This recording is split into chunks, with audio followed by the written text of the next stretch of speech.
Yo, it's your boy Ryan, Northwest Sports Fanatics, back at you with a new video. Today is Saturday, April 12th, 2025, with your boy Ryan and the Northwest Sports Fanatics. Make sure you guys subscribe to the channel. Smash that like button either now or on your way out. Donate to your boy if you can. Cash App $ ORION NWSF or the YouTube Super Chat right here. We got some Saturday night baseball action for you. The Texas Rangers versus the Seattle Mariners. First pitch is going to be here in roughly 6 minutes. So let's cue up the music, take a look at the thumb, and I will get into the starting lineups. Happy Saturday, everyone.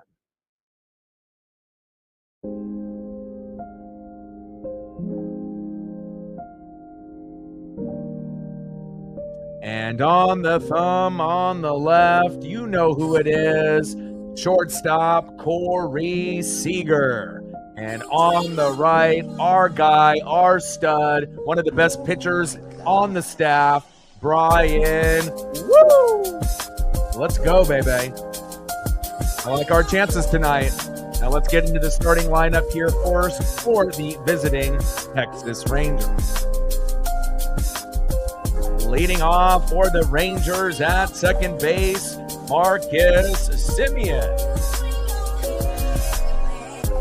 Batting second, playing shortstop, Corey Seager.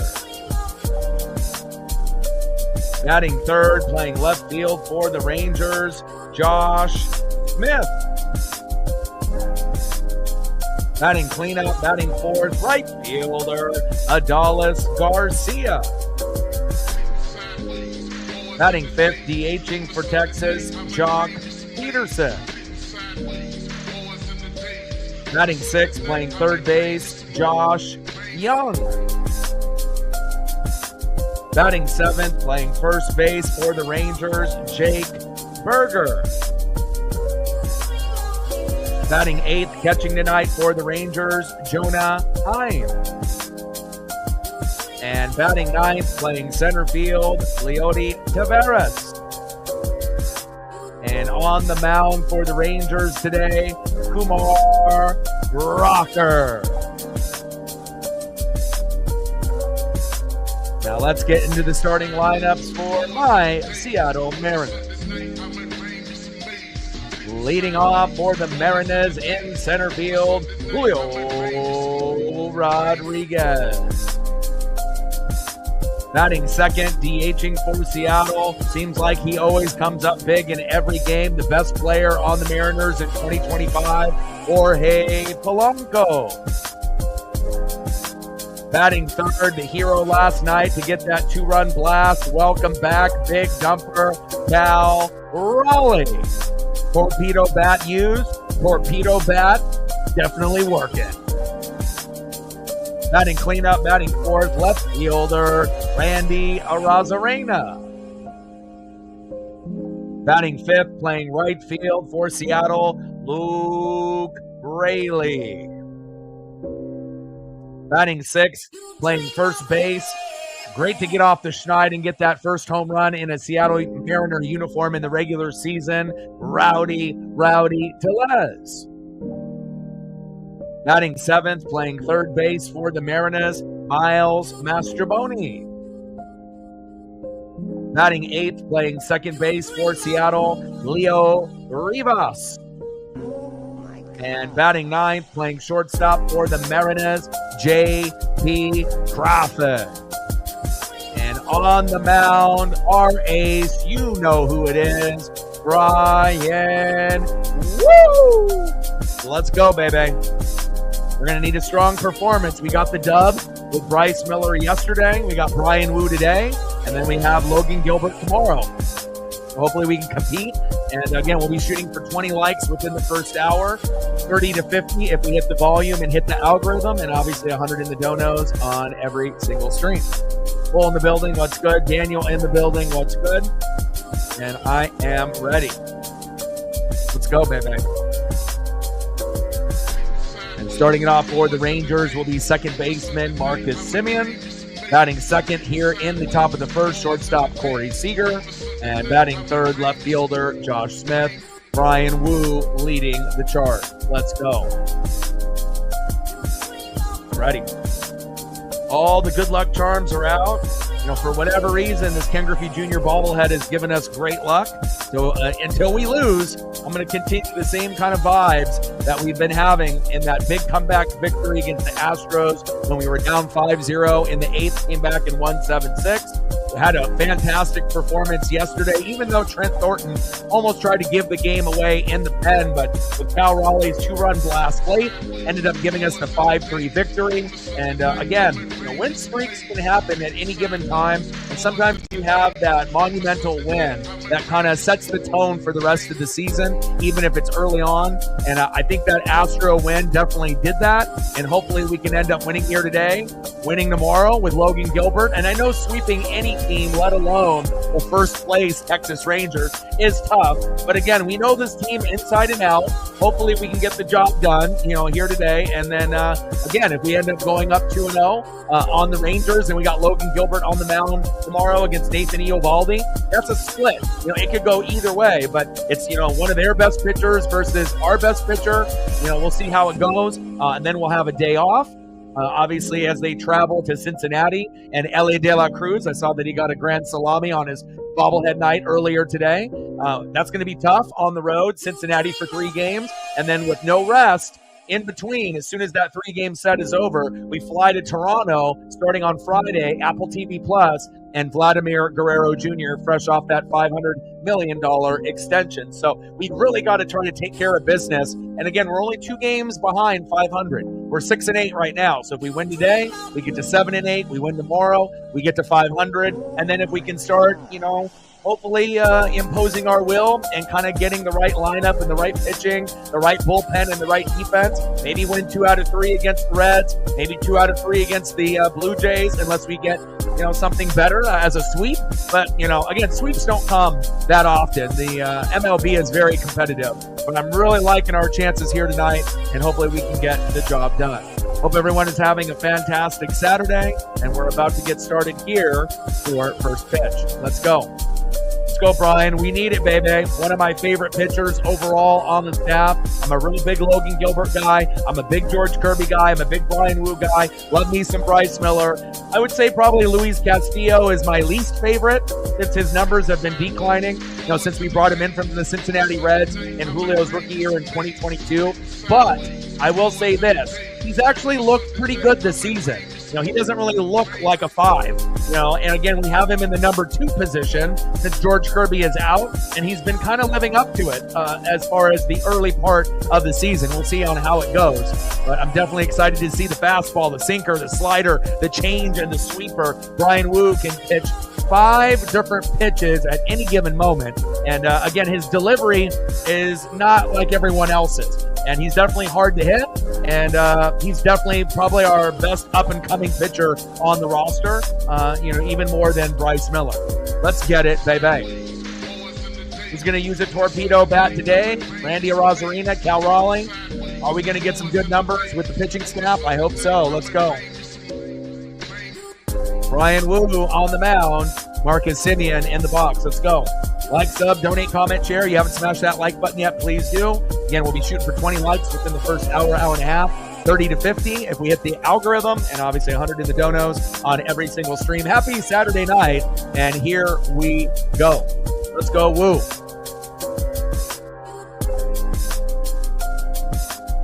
All right, here we go. First pitch from Brian Wu to Marcus Simeon. Pitches inside. 1-0 count.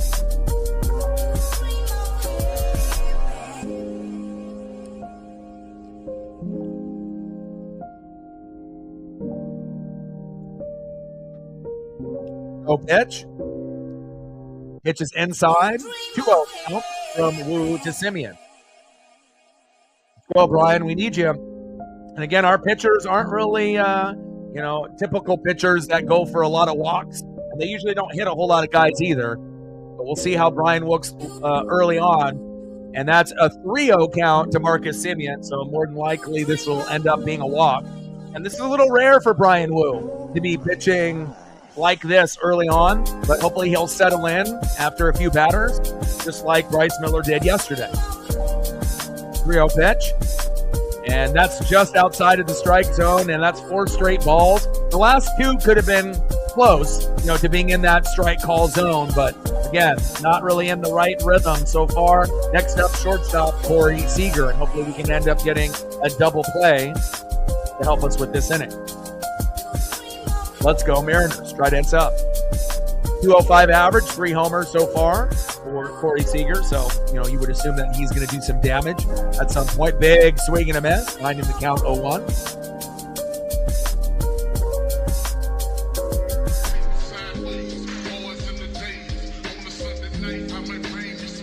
Let's go, Woo. You got to finish strong.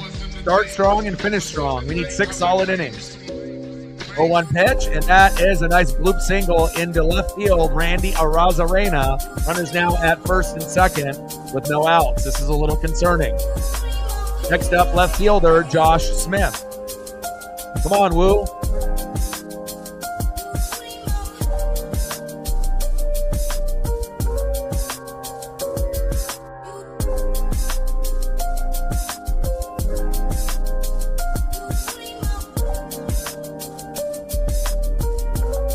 Victory Plus or Root Sports is having issues for anyone on the Rangers side or the Mariners side. Obviously you can always use a streaming link as well, depending on if you know where to go. If you need help, let me know and I can help you out. 1-0 count from Woo to Smith.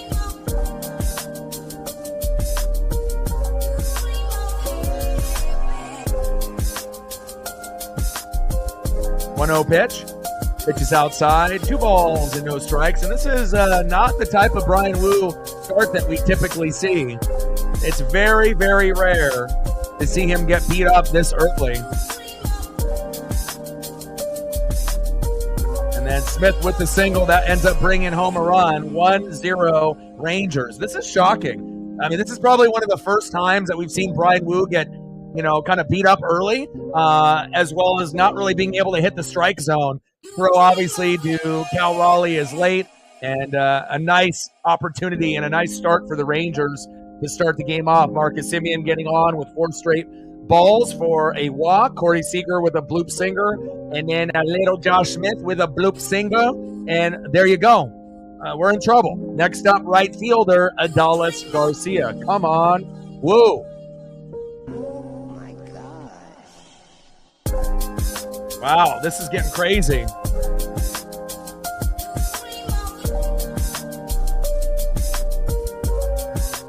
Ooh, looking shaky. And that's not looking good. Garcia.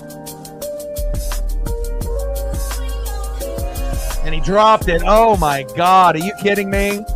Routine play in the outfield, and that should have easily been an out. Come on, Luke. What the fuck was that? Jesus. I mean, we're already getting guys on base. You're walking guys. We're not being able to hit the zone. My God. I mean, you got to have some communication out there with Julio and who's going to end up getting that ball. Terrible. Come on, Luke. You and Julio, wake the fuck up. Nice start for the Rangers, though. I'll give them credit. Next up is DH Jock Peterson. It may not be Jocktober, but if we're not careful here, this could get really out of hand in the first inning. Finally, a strike right down the middle. 0-1 count. Bases loaded. 1-0 Rangers already. Woo shaky on the mound, which is very, very rare. You see this maybe out of every 5 or 6 starts from him. He's very consistent, and this is definitely out of the norm for Bryan Woo. Pitch there on the corner, 0-2 count to Jock Peterson from Bryan Woo. We've got to find a way to get out of this inning with just 1 or 2 runs given up if we can.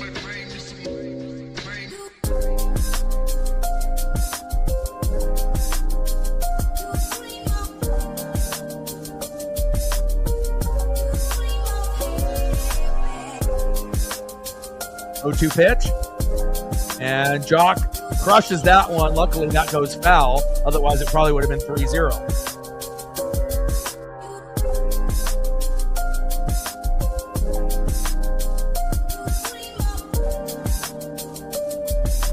What the hell was Luke Raley doing out there in the outfield? And that's normally Victor Robles. So again, having a backup play a position that He normally doesn't play on an everyday basis. Now he will, since Robles was going to be out for about a couple months. Pitches outside from Wu to Peterson. 1 ball and 2 strikes. 1-0 lead already for the Rangers with bases loaded. An early walk. A little bit of a shaky start here for Wu with some errors as well in the outfield. Let's settle in here. Let's go Mariners. 1-2 pitch. Pitch is low and inside. 2 balls and 2 strikes.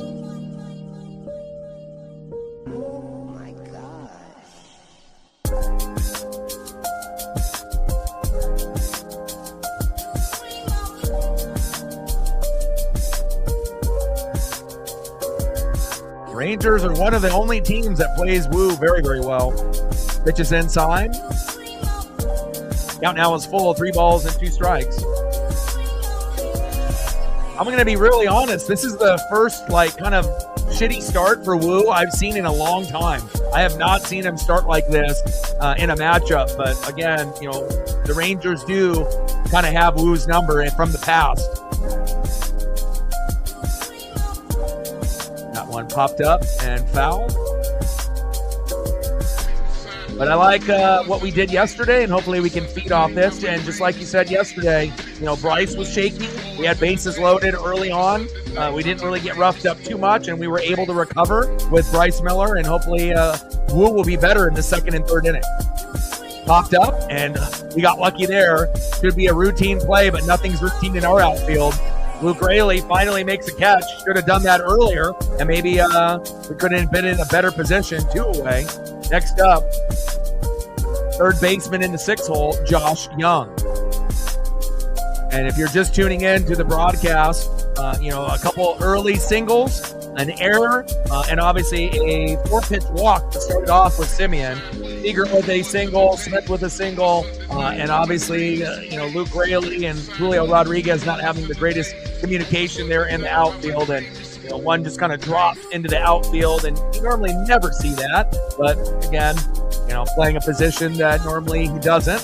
That's normally Victor Robles territory, but hopefully he'll settle in. Top of the first, 1-0 Rangers, bases loaded.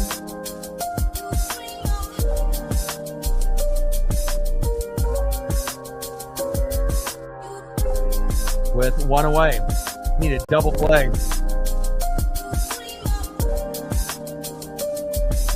That one fouled back. 0-1 count from Wu to Young.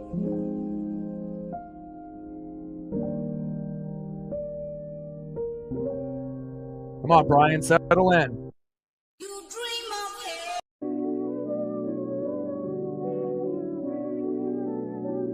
That's a nice strike right there in the zone with that heater. There we go. Behind in the count now 0-2. And normally when Wu gets ahead in the count 0-2, it will typically lead to a strikeout. Not every time, but just like Julio Rodriguez, when he's in the box with an 0-2 count, he usually strikes out. When Wu has an 0-2 count, it normally leads to a strikeout, but this Ranger team is very solid, so nothing is guaranteed. Pitches outside, 1 ball and 2 strikes from Wu to Young. But if we can get out of this inning by just giving up 1 or just 2, that'll definitely give us much better chances of having that rally, throughout, the mid part or the end of the game. 1-2 pitch. Big swing and a miss. I like that. And a big strikeout there, baby. I like that. Bring that electricity. First punch out there for Brian Wu. About time. Let's go. The year of the Wu. Next up, first baseman, Jake Whataburger. Let's go.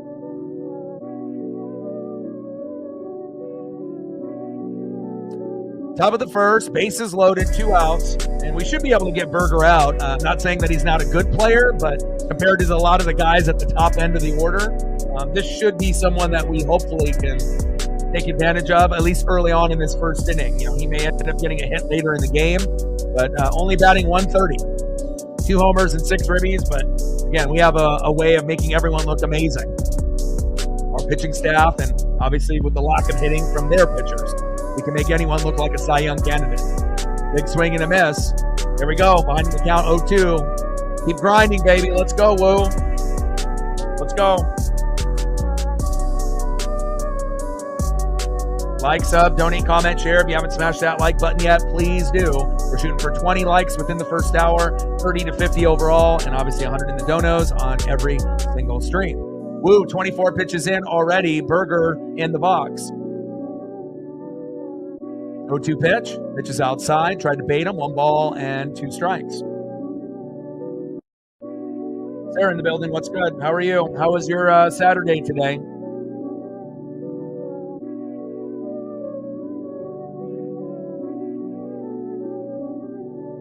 One-two pitch, pitches outside, 2 balls and 2 strikes. And you never see Brian Wu 26 pitches in the first inning. But again, if we can get in, the bottom of the first with only giving up 1, when they had bases loaded with pretty much no outs, I would say that's a win. With all things considered. 4-pitch walk to start the game, a couple bloop single, error, and we're able to settle in. There we go. Nice punch out there by Brian Wu. And again, this could have been much worse. We could easily be down 3-0, 4-0, 5-0, 6-0. So I'm very happy that Brian finally settled in. A little shaky start for Bryce Miller in the first inning. A little bit of a shaky start here for Brian Wu. But we get out of the inning not fully unscathed, but I'll take a 1-0, rather than a 3 or 4 or 5-0 deficit. Now let's see what we can get here for our Seattle Mariners. Let's go to the bottom of the first inning. Leading off for the Mariners in center field, Julio Rodriguez. Batting second, DHing for the Mariners, our best player in 2025, going from a 0 to a hero. It's Polo Jorge Polanco. And batting third, fresh off the torpedo bat, 2-run jack, catcher, big dumper, Cal Raleigh. Let's go Mariners. And come on, Brian, I could have put Cal Raleigh on the thumb, based on his 2-run blast that helped us win last night. But, I love you so much. I wanted to give you that extra boost, and hopefully we'll get it here later in the matchup. Let's go Mariners.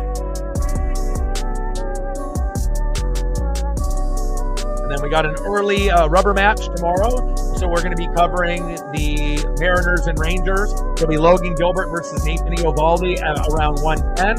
And then I'll also be covering the NASCAR Cup Series race at the same time as well.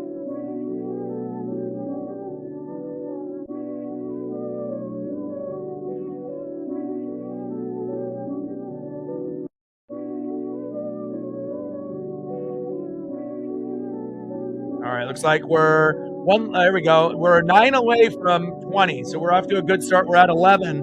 We got about 60% of the people in the room that have done it already. Appreciate that. 9 more likes to be able to get to 20, and then we'll hit the algorithm. Let's go.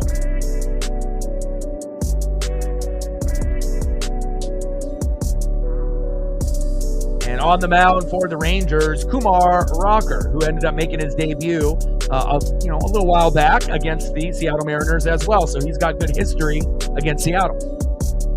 First pitch in there to Julio for a strike looking, 0-1 count. Come on, Julio.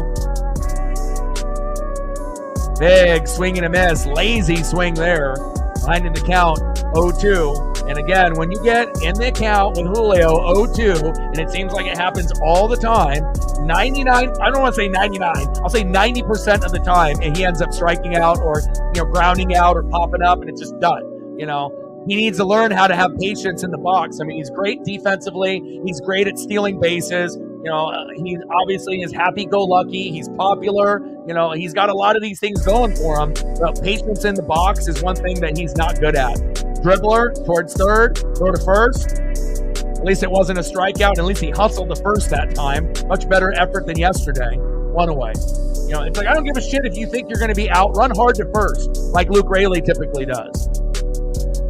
Next up, DHing for the Mariners, Jorge Polanco. And this might end up being our everyday DH, for the rest of the year. I know they want to be able to put him, at, maybe second base or third base and whatnot, but his arm is kind of a noodle arm. He's not the greatest defender. Definitely hitting is his forte. Takes a strike, 0-1 count. He's batting .419, 3 homers, 11 ribbies. And that is pretty shocking. Pitch is low and into the dirt. 1 ball and 1 strike.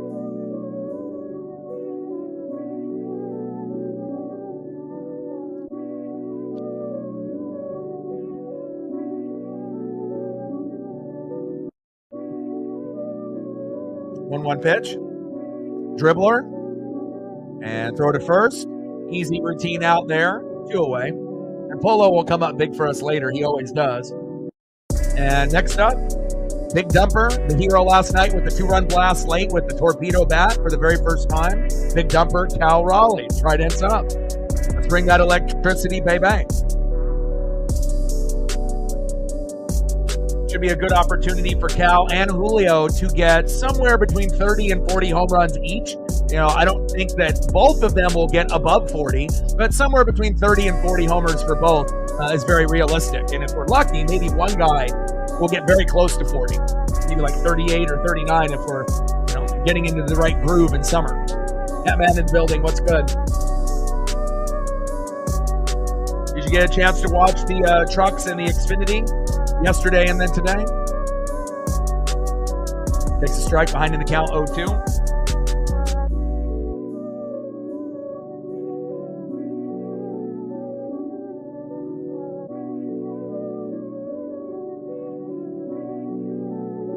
Pitch is high and outside, 1 ball and 2 strikes. But Chandler Smith ended up getting the victory. Kyle Larson got second yesterday in the trucks. And then Larson ended up winning the race here today with Zilich getting second and our guy, Justin Allgaier, in fourth.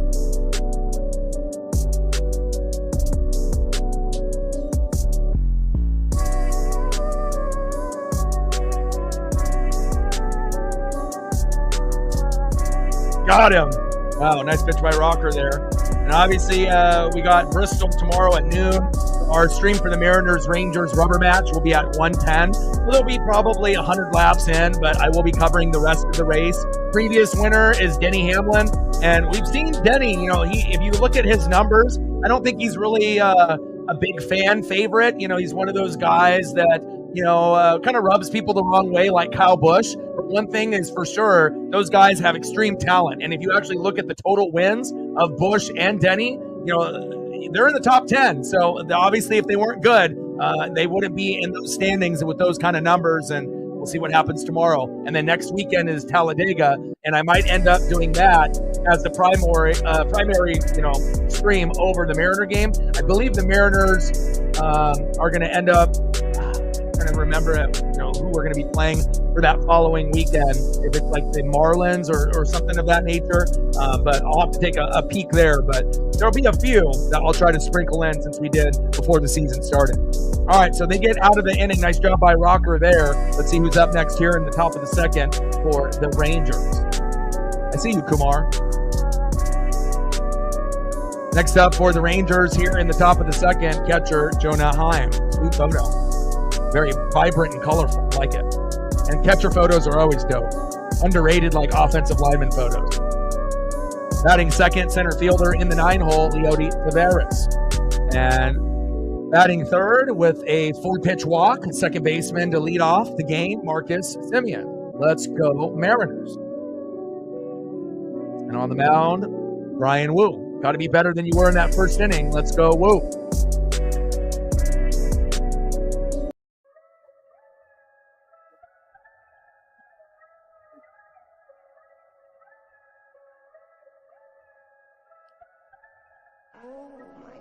Yeah, that is right. I was gonna say, I just look at the schedule. Sometimes I'm not looking at the actual date, so we got to wait a couple weeks. Easter and then Talladega. I'm excited for Talladega. Super fun race to watch. Lots of mayhem. Woo, pitch right down the middle.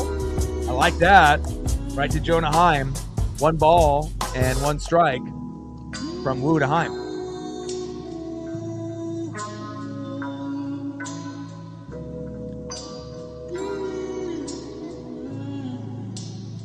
Big swing and a miss behind in the count 1-2 for Wu to Heim.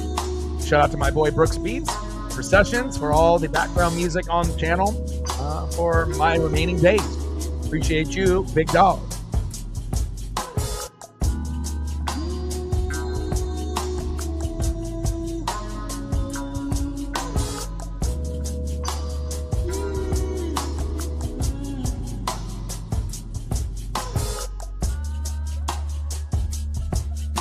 1-2 pitch.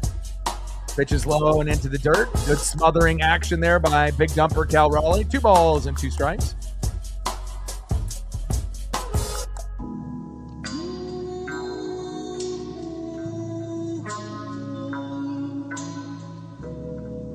Two pitch, popped up, fading, foul.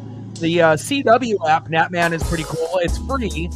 They have like a, kind of battle camera that you can have access to, where it doesn't have any commentary, but you can just kind of hear the cars go around the tracks with a certain type of camera, and then you can get inside a couple of the drivers.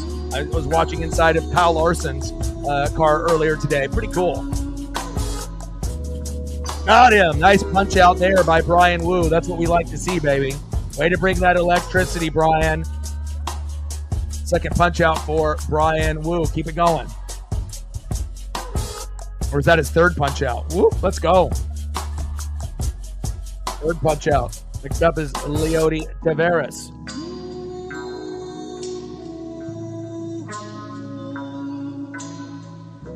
And the camera angle that they have on that CW when you get in the car, it's kind of like that HBO Cinemax that you'd have to pay like $10 a month. It was like kind of like that camera angle. You could hear the spotter and the crew chief talking to him, and there was nothing really in the way. It was like almost like you were in the car with Kyle. It was super dope. Pitch is outside. 2-0 count from Wu to Leody Taveras. But if you haven't checked it out, I mean, it's a free app, and I don't really watch a lot of CW programming, but obviously for the Xfinity race, it gives you a couple extra things. 2-0 pitch. And Taveras is fading foul.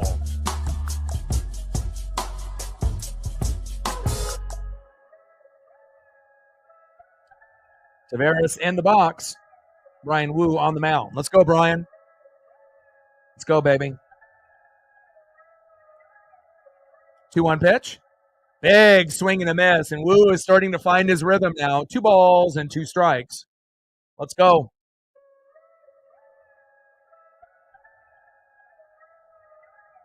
I just wish the battle cam actually had commentary, but I get, like if it gave you the option to have it on or off. So if you wanted just to hear the cars go, but not to have any commentary on it kind of sucks. But I mean, I definitely was going to, check it out and see what it was about. 2-2 pitch. Taveras crushes that one, fading foul. 2 balls and 2 strikes from Wu to Taveras. 1-0 lead for the Rangers after we got a nice victory last night, even though when we brought in Trent Thornton, he kind of fucked it all up, but we were lucky to get a big dumper 2-run blast with that new torpedo bat, and we were victorious 5-3 after coming back from 5-0 against the Astros the previous series and previous games. So we're feeling ourselves right now. We're feeling pretty good. Popped up to Julio. There we go. 2 away. Nice job, Julio.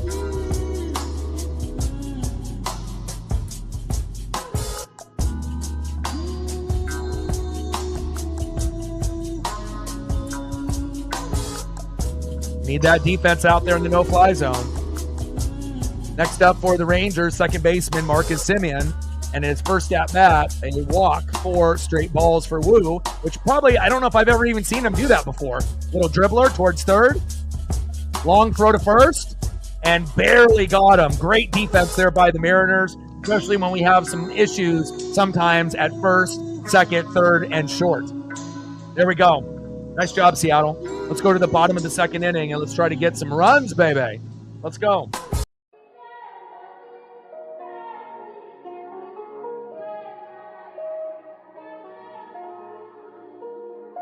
See who's up next here for Seattle.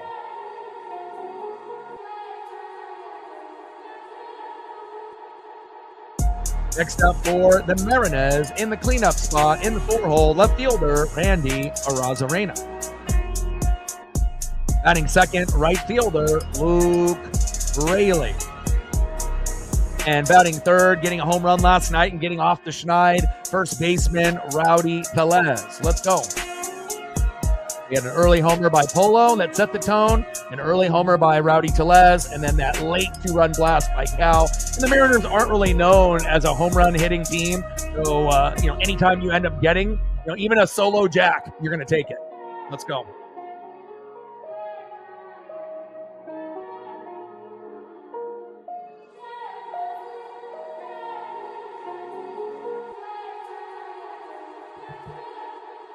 All right, the Mariners bobble with the Ken Griffey Jr.'s here until we lose. Go, baby. And I love it that they made it based off the 1989 Upper Deck rookie card. So iconic.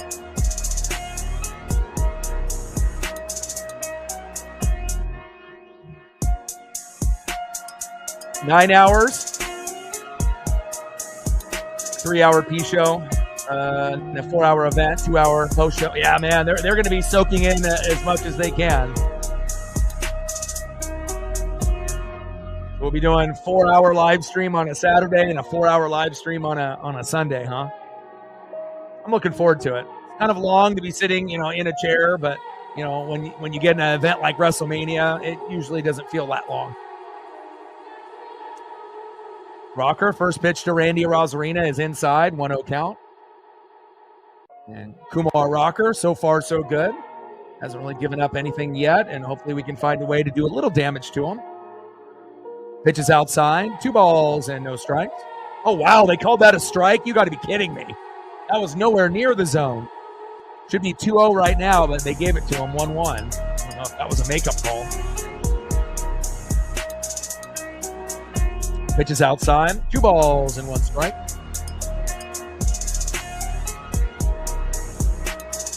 Come on, Randy.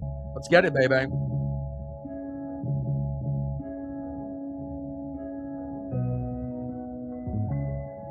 Pitches inside, 3 balls and 1 strike.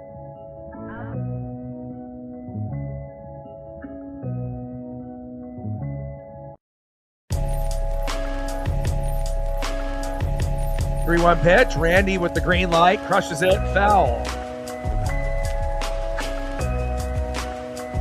And looks like we just hit 10. We need 10, 11, 9 more to go to hit the goal. If you're in the room and haven't smashed that like button yet, please do. We're at 11. We need 9 more to be able to hit that algorithm. Let's get it, baby.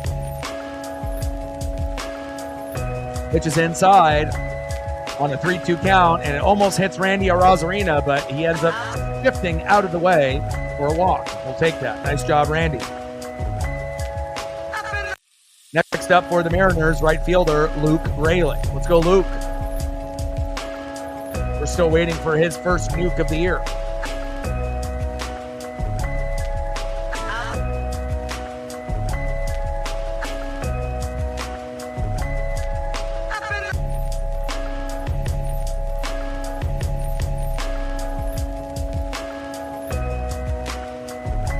Definitely have been better at moving guys over and being aggressive on the base pass and not, being too silly, on taking chances. Ryan Bliss, before he got hurt, had a couple questionable, attempts and whatnot. Kind of hard to steal bags when you're only 5'5", 5'6", and you got short arms and short legs. You better get a huge jump if you're going to end up being safe. But obviously after the torn quad and whatnot, he'll be gone for 4 or 5 months, so probably not going to see him this season. Rayleigh fouls that one off, 0-1 count. Rocker pitches inside at the knees. 1 ball and 1 strike from Rocker to Rayleigh.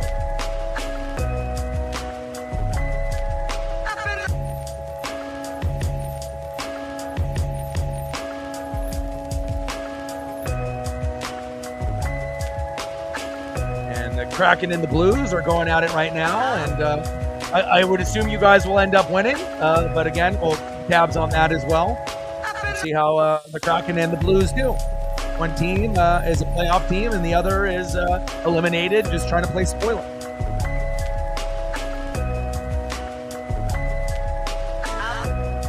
One pitch. Pitch is inside, and Rayleigh is fading. Foul. Goes back about 15 rows. Nice souvenir area.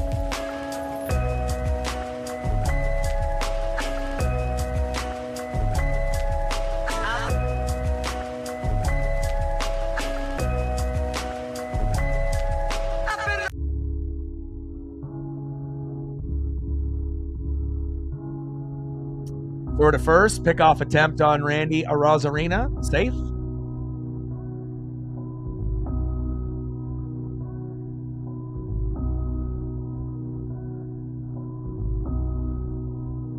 And we'll go over the scores on the MLB, NHL, and NBA scene once we get into a commercial break. Pitch is high. 2 balls and 2 strikes. We're in the bottom of the second with a 1-0 lead for the Rangers. Rocker on the mound. And Luke Raley in the box. Only batting 143, but I feel that once Luke gets his first nuke and he can go yard, second decker, triple decker, it'll really gain some momentum for him. But like, he's been pretty close, but just been a bit behind the 8 ball, so to speak. So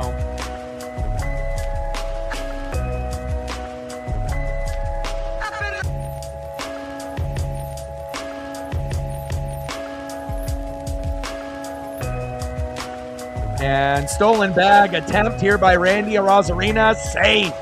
What a great attempt. He had a huge jump and great positioning of his body. Jonah Heim shaking his head in disgust. And that's what I'm talking about, baby. They're trying to challenge and see if Randy was out. Looked like he was pretty safe to me.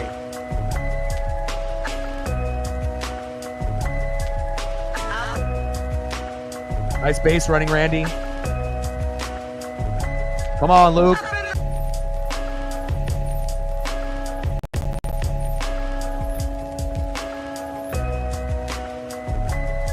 Pitches inside at the knees on a 3-2 count, and he walked him.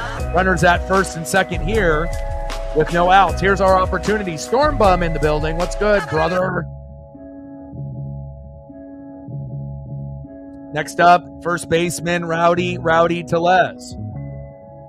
And for a guy that was batting .050, not even batting 100, only had 1 hit in the first 12 games, finally hit a solo jack last night. Let's see if he can do it again here. It would be huge. I mean, I don't even need him to hit a home run. Just get on base. A walk, right? Get hit by a pitch, but don't get hurt.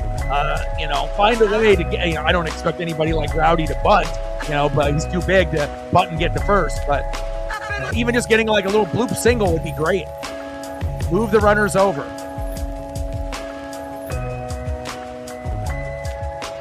Be smart at your plate appearances, especially when the guy that, is going to be all boom or bust. It's you'll get an occasional single here or there, but just like with Mike Ford and Carlos Santana and Jared Vogelback, when you get the guys that are a little bit thicker at DH or first base, a lot of times it's either home run or a strikeout, not a whole lot in between. And Rowdy, little blooper, but right into center field. And good throw to third base to hold the runners at first and second, 1 away. Well, at least it wasn't grounding into a double play, so thank you for that, Rowdy. Next up, third baseman Miles Mastrobuoni, the former Chicago Cub. Let's go, Mariners. Kumar Rocker on the mound. Mastrobuoni in the box. Let's go, M's. Let's take advantage of this. Let's go.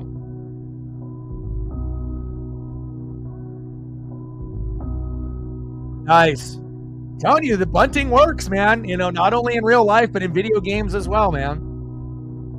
They're not going to, because again, pitchers aren't really coached up, or a lot of first basemen, shortstop, and third baseman, they're not really coached up for, bunting defense. So when you end up doing it, it really does throw them off guard. And a lot of times people try to bare hand the baseball, and it typically doesn't work, unless you're one of those special gold glovers, silver sluggers, top end players that can hit and can defend on a high level, and you got really good hands. But when your body's moving full speed and you're trying to grab a baseball that's coming at you full speed and throw it to first, a lot of times it doesn't work out. Pitches inside, 2 balls and 1 strike.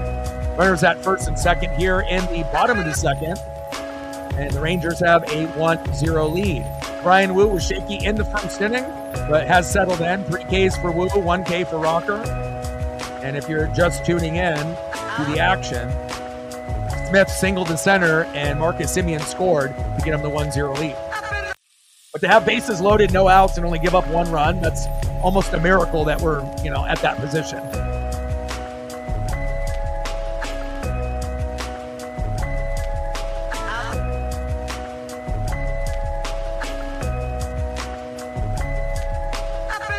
Oh, Mastroboni, double play, flip, throw to first, and great execution by the Rangers there. And we leave a couple stranded, but again, at least we're getting guys on base early. Nice job by the Rangers, can't hate. End of the second inning, 1-0 Texans.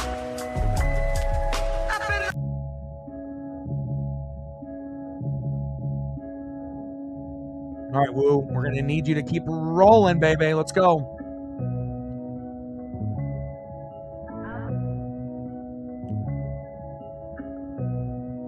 And hopefully we don't get too many, hitting into double plays and leaving guys stranded. That is just a fucking killer for Uncle Mo and momentum. Let's go, Marin. Next up for the Rangers, shortstop, 1-for-1, a stud, Corey Seager. Batting second, 1-for-1 with an RBI, left fielder Josh Smith. And batting third in the lineup in the cleanup spot, the 4-hole right fielder, Adolis Garcia. Let's go, Mariners. And if we can have someone help us keep track of the likes, and hopefully we can get a dono train going at some point or another, it would be fantastic.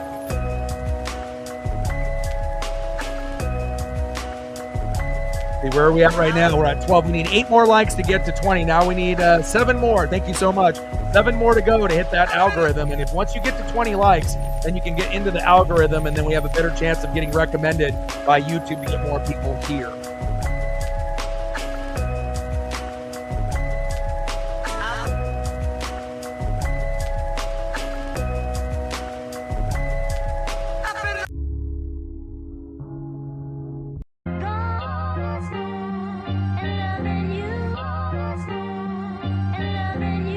Go, Brian. We need you to step up, baby.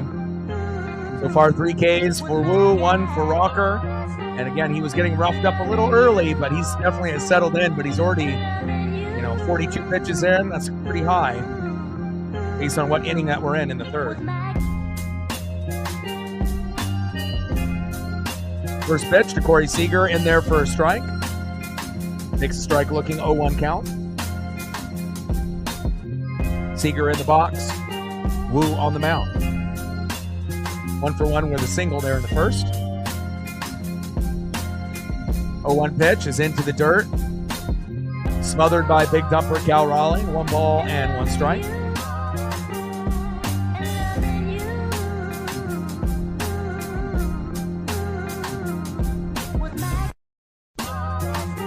Top of the third, 1-0 Rangers. 1-1 pitch, big swing and a miss by Seager. Nice pitch there by Woo. 1 ball and 2 strikes. 43 pitches in for Brian Woo already. And Seager is an animal, He is Mr. October like Reggie Jackson, especially when they ended up having their World Series run as a wild card team. They never can count out Corey.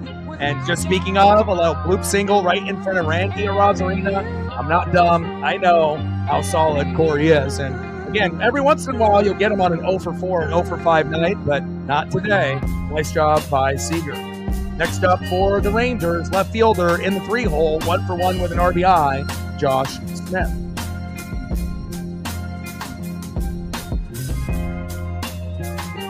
Appreciate that, Jerry.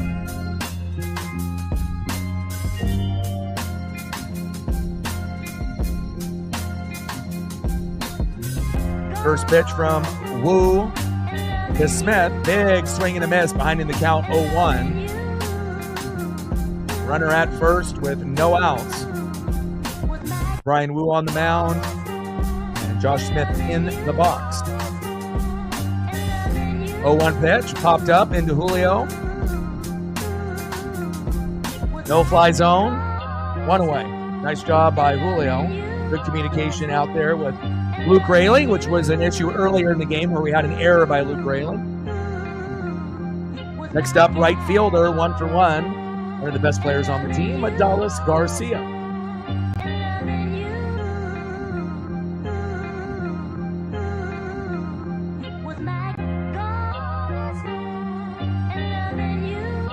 First pitch from Woo to Garcia in there for a strike with a sinker, 95 miles an hour. Yeah, he's uber talented. And again, this is just like a snippet of like what he can do. There's a lot of other, things. Hopefully at some point I'll be able to get some more files that I can implement them so people can kind of take a listen and whatnot. But incredibly talented individual. Whether it be, a snippet for a commercial, a movie, a podcast, a YouTube show, something on Twitch, someone, an artist buying a beat, the guy is, as long as he keeps grinding and working, I know that good things will happen. And I always like to support my friends too, so.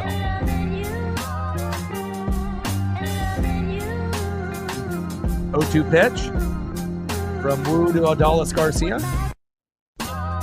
And hard hit into right field. And it's, they're just finding the way. Normally Brian Wu has his way with pretty much anybody that we go against. But for whatever reason, the Rangers have watched a lot of film and they know how to approach, Brian Wu. And they're probably the best team hitting against Wu. And it shows so far early. Nice single there by Garcia into right field. Next up, DHing 0-for-1, Jock Peterson.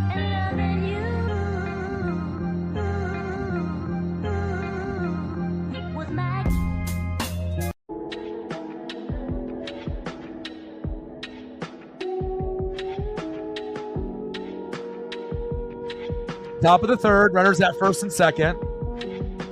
With one out, Wu on the mound, Jock Peterson in the box.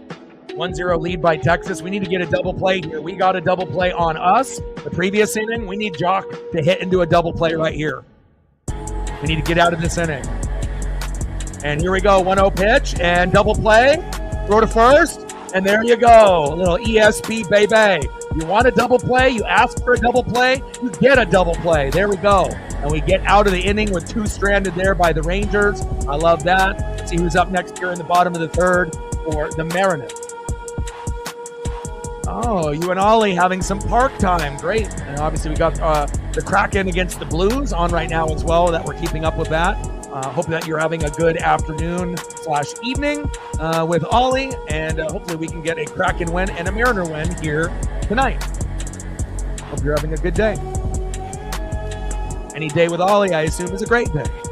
Next up for the Mariners, leading off here in the 8-hole, Leo Rivas. And I like Leo over Bliss. I think Bliss can defend, but he's not a very good hitter. And I think Leo is a better hitter, better defender. And again, he's just as fast as Bliss. And I think might be a little bit smarter, as far as, strategy-wise in the box and on the bases. And hopefully Leo can rub off his talents on JP Crawford, because I feel like when they play good together, it kind of rubs off on one guy to the next. And hopefully JP can get it done as well. He'll be up right after Leo Rivas. And then we're right back at the top of the order with our guy, Julio Rodriguez, who has hit more, he's hit more home runs than he did last year. It took about 20 games plus before he got his first one. So he was definitely behind the 8-ball. But again, even though you may have like 3 home runs early, you're not really getting a lot of singles or doubles, or triples. You're not really getting on base with walks or hit by pitches. So, again, being able to be patient in the box is Julio's biggest thing that he needs to improve on. And hopefully that will happen not only later today, but throughout the season and later on in his career.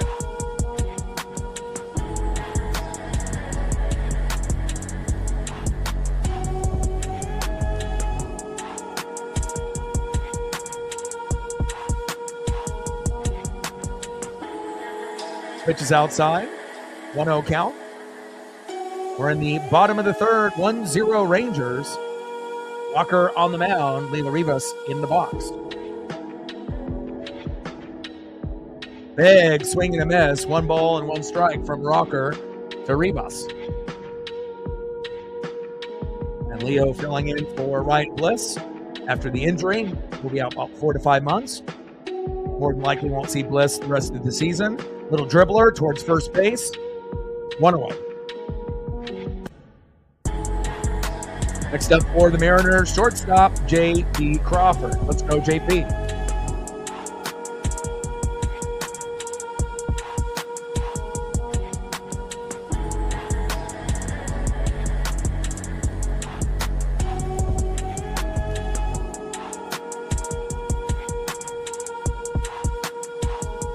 First pitch.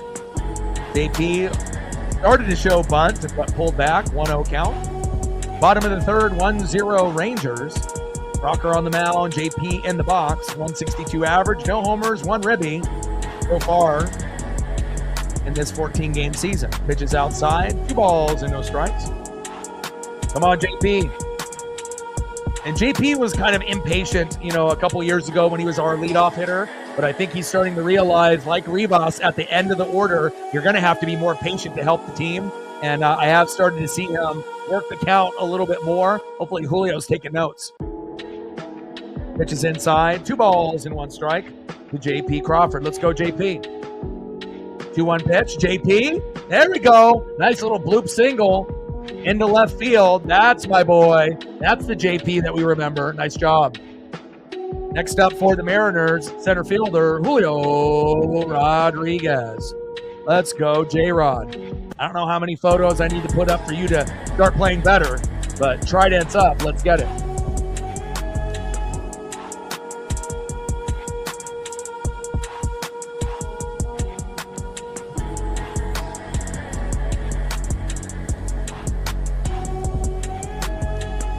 First pitch to Julio, takes a strike looking. 0-1 count.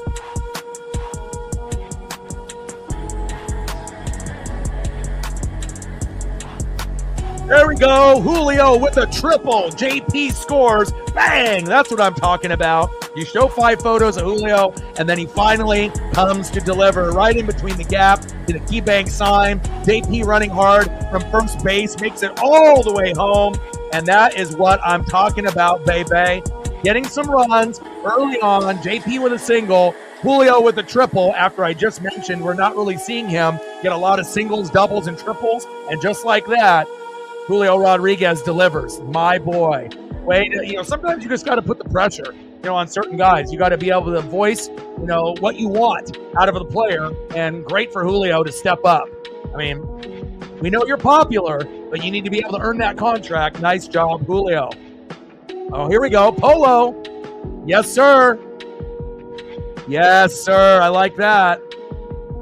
Sacrifice fly. Julio scores from third. 2-1 Mariners. Woo! Let's go, baby. Yes, sir. And just like that, we're in business.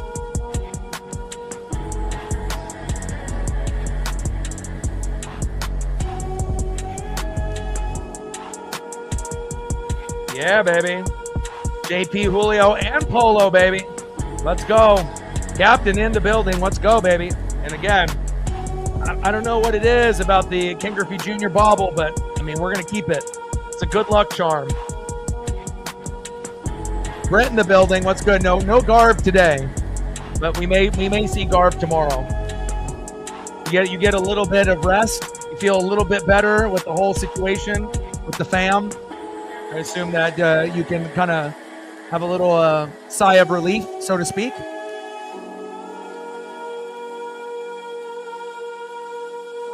Let's go, baby. Next up is Big Dumper, Cal Raleigh. Fresh off using the torpedo bat, getting a 2-run jack yesterday. And let's see if we can add on a little bit more here against the Rangers.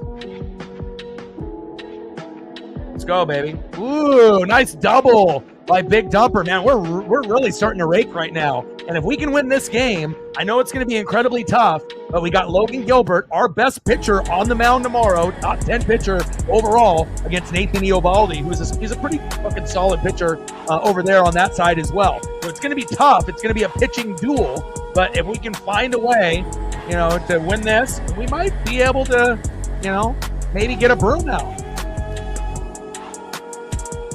Nice. Right in between the gap between left field and center field. Cal Raleigh with a double. I like that. Julio with a triple. JP with a little bloop single. We're starting to get our rhythm, baby. Yes, sir. Next up, in the 4-hole, left fielder, Randy Arozarena. Let's go. Let's go, baby. It's crazy how you can look so shitty in the first few games of the season and everyone starts doubting. And then you just start to get into a rhythm. There's 162 games in a season for a reason, and we're really starting to find kind of our stride. And it really started with that 5-0 deficit that we had in that last game against the Astros when we split that series 1-1. And when you get your ass kicked for 8 innings and you're down 5-0 and then you come back and win 7-6, it definitely gives you the Uncle Mo and the confidence and the momentum and the swagger that you can beat anybody.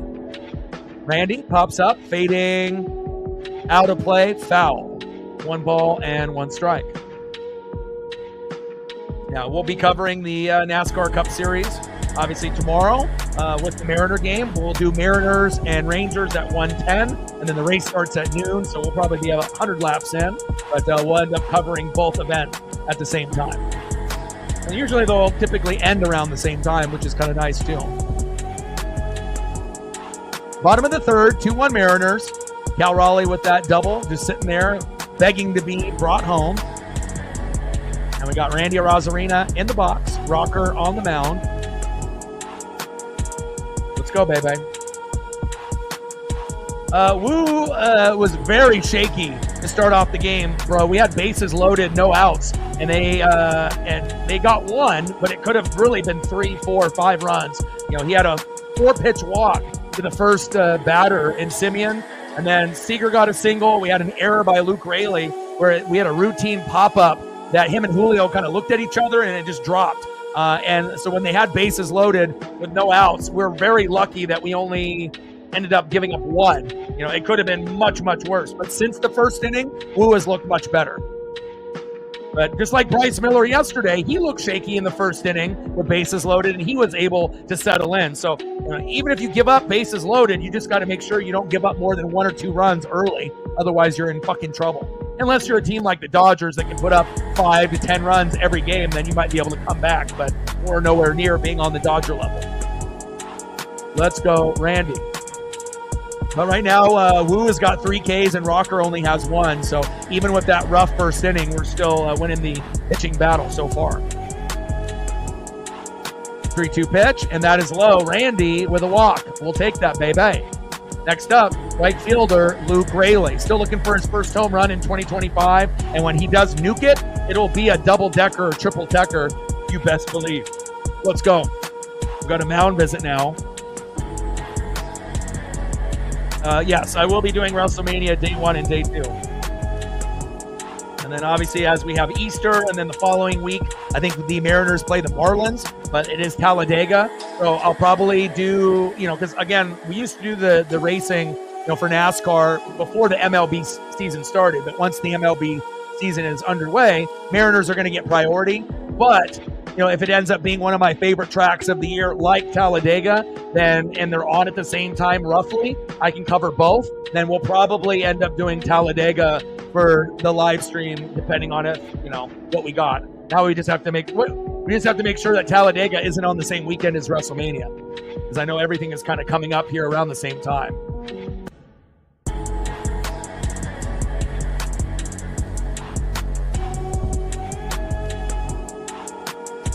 First pitch inside from Rocker into Luke Raley. At the knees, gets away from Jonah Heim, 1-0 count.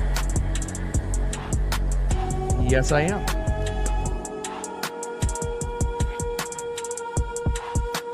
Like, sub, donate, comment, share. If you haven't smashed that like button yet, please do. If someone can keep track of the likes on where we're at, I would appreciate it. We're only a few more away from 20, so if you haven't done it yet, please do. Obviously, we'll be shooting for 100 in the donos on every single stream. So waiting for the first to be able to get us started. Bottom of the third, 2-1 Mariners. Runners at first and second with 2 outs. Rocker looking a little shaky here, 55 pitches in. Walker on the mound, Raley in the box. Big swing and a miss. 1 ball and 2 strikes.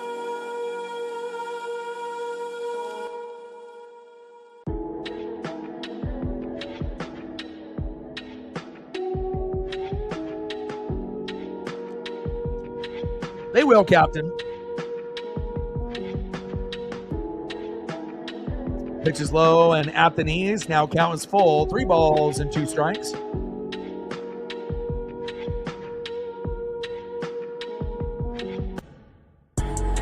Or is that 2-2? No, that's 3 balls and 2 strikes. Let's go. 4 more likes at 20. Let's go.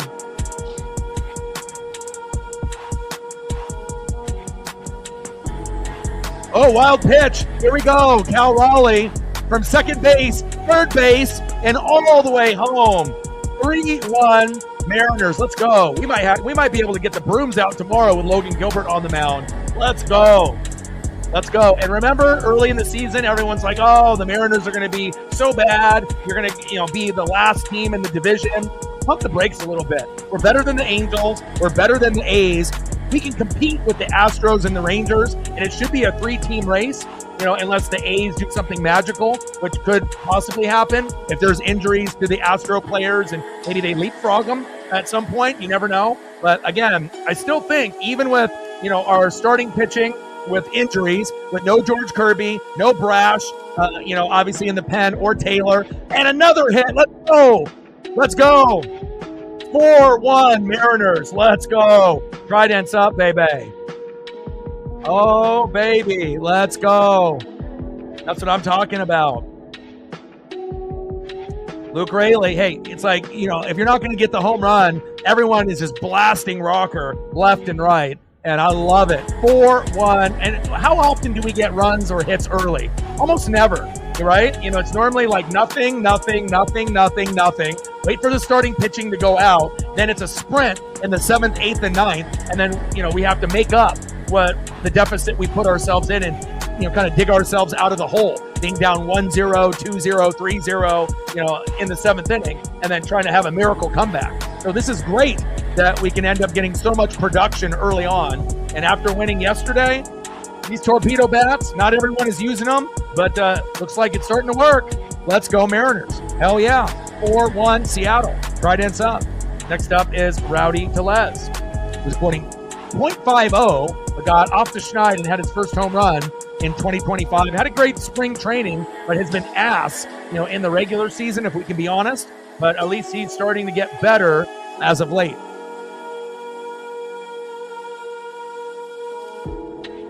Check swing. Did he go? Behind in the count now 0-2. Crowd doesn't like that.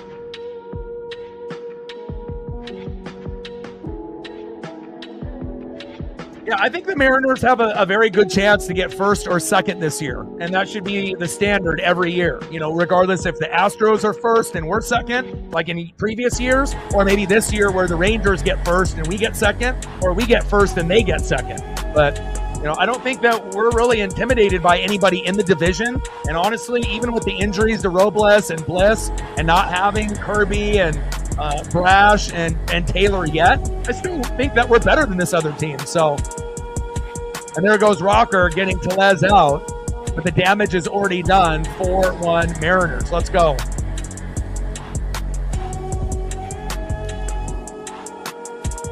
And once we end up winning the division, there'll be like, that vibe and that aura, that we'll be able to do it again. It's not like we're going to win the division once and wait 10 years to win it again. Once we can find the right combination of guys and, even though the ownership isn't going to really help us out, we have to overachieve, but again, we have enough talent, to be able to put shit together. But again, it's been a slow start, but if we win today and win tomorrow, get the brooms out, we're 500.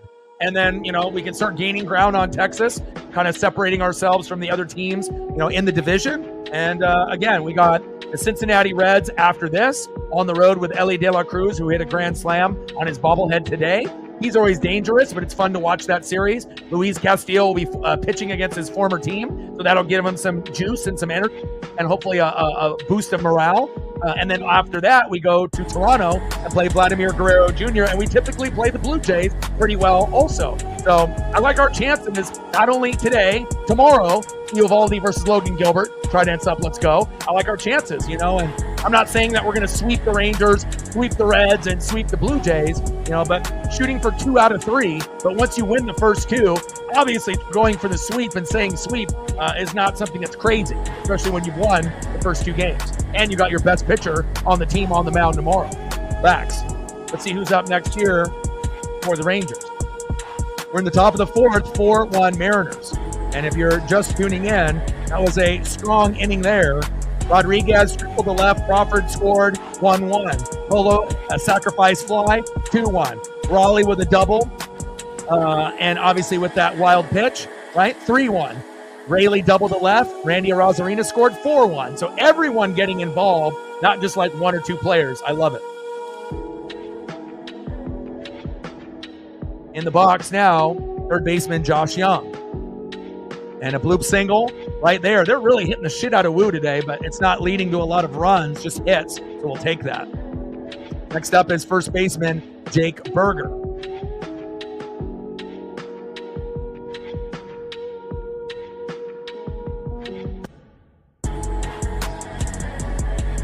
Four more likes at 20. Let's get there. Still waiting for our first.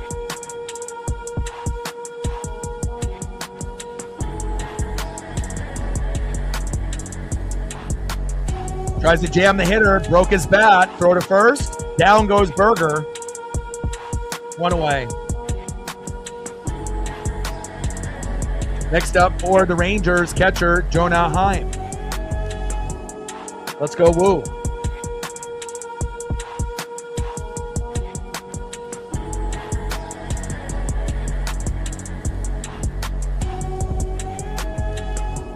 I need this fucking intensity right here. Let's go.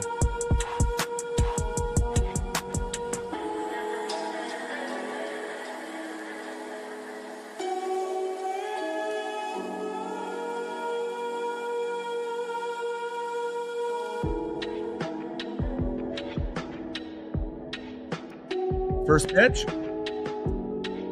high and tight, 1-0 count. And again, I mean, even if, Woo is giving up hits, here and there, as long as they're not scoring runs and we find a way to get a double play or, find a way to strike out a guy or get a guy to, pop up. Hits are one thing, but again, it has to come home. So again, he's been a little shaky, but the Rangers are probably the best team, based on record against Woo and hitting against Woo. So this is going to be one of his toughest, challenges and battles. Not a lot of teams can hit Woo.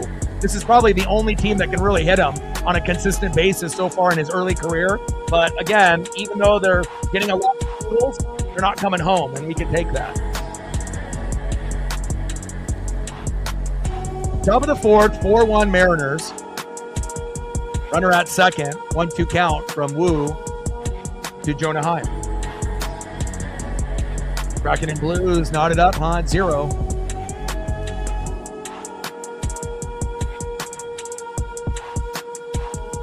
And Jonah Heim strikes out. Let's go.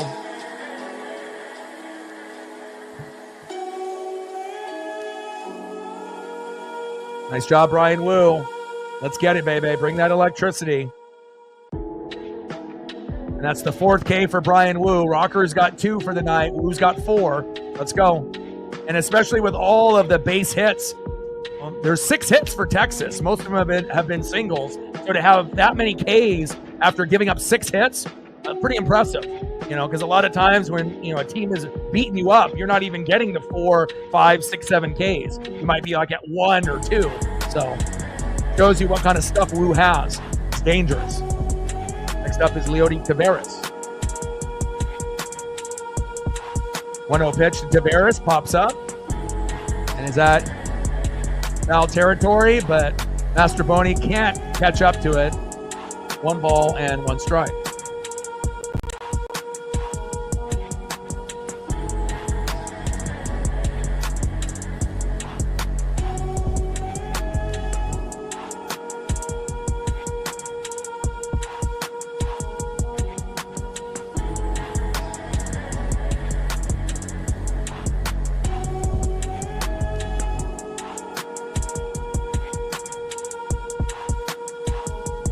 Pitch is inside.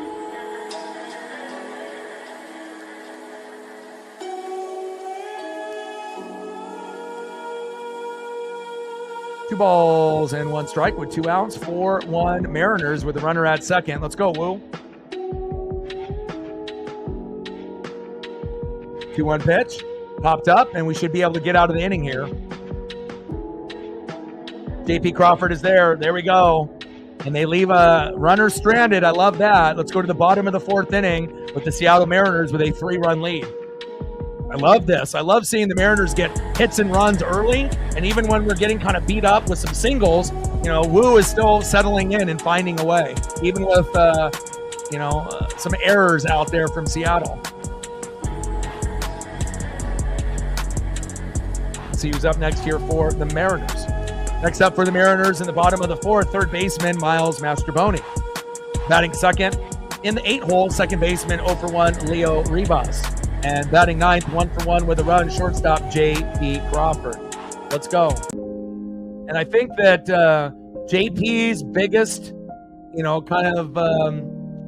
vibe adjustment is going to be this right here with Rivas right next to him in the lineup. And again, instead of it being a liability with these two guys at the end of the lineup, I think they're going to be really good for us at this point. Sometimes you need a partner in crime. You need that Bonnie to your Clyde. And, I think JP has, probably been a little down in the dumps. Ego, it probably took a little bit of a hit from being the leadoff guy. And Victor Robles came in and took his spot after he got hurt. He never got the job back.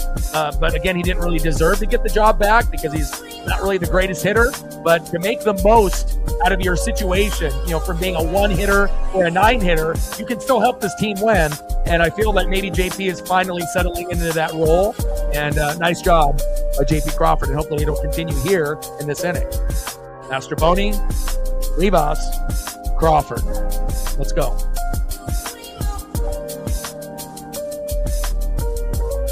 And then you got Kumar Rocker still in the matchup. 3 innings pitched, 4 hits, 3 earned runs, 2 walks, and 2 Ks. And Brian Wu's number so far, 4 innings pitched, 6 hits, 1 earned run, 1 walk, 4 Ks. I mean, how often do you give up 6 hits and you only give up 1 run? That is rare.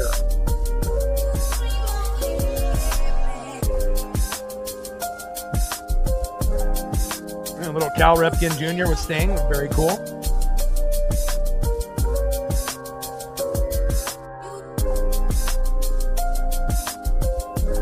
Pitch is outside, 1-0 count.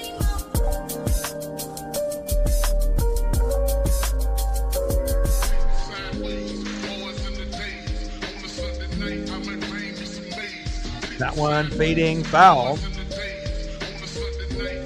1 ball and 1 strike to Miles Mastrobuoni.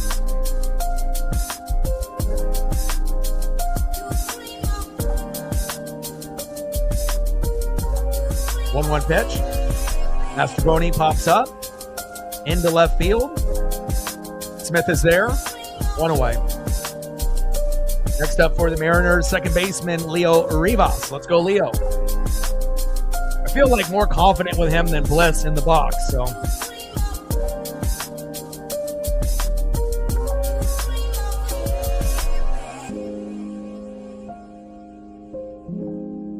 already 1 hour in. Halfway through the matchup already, 4-1 Seattle.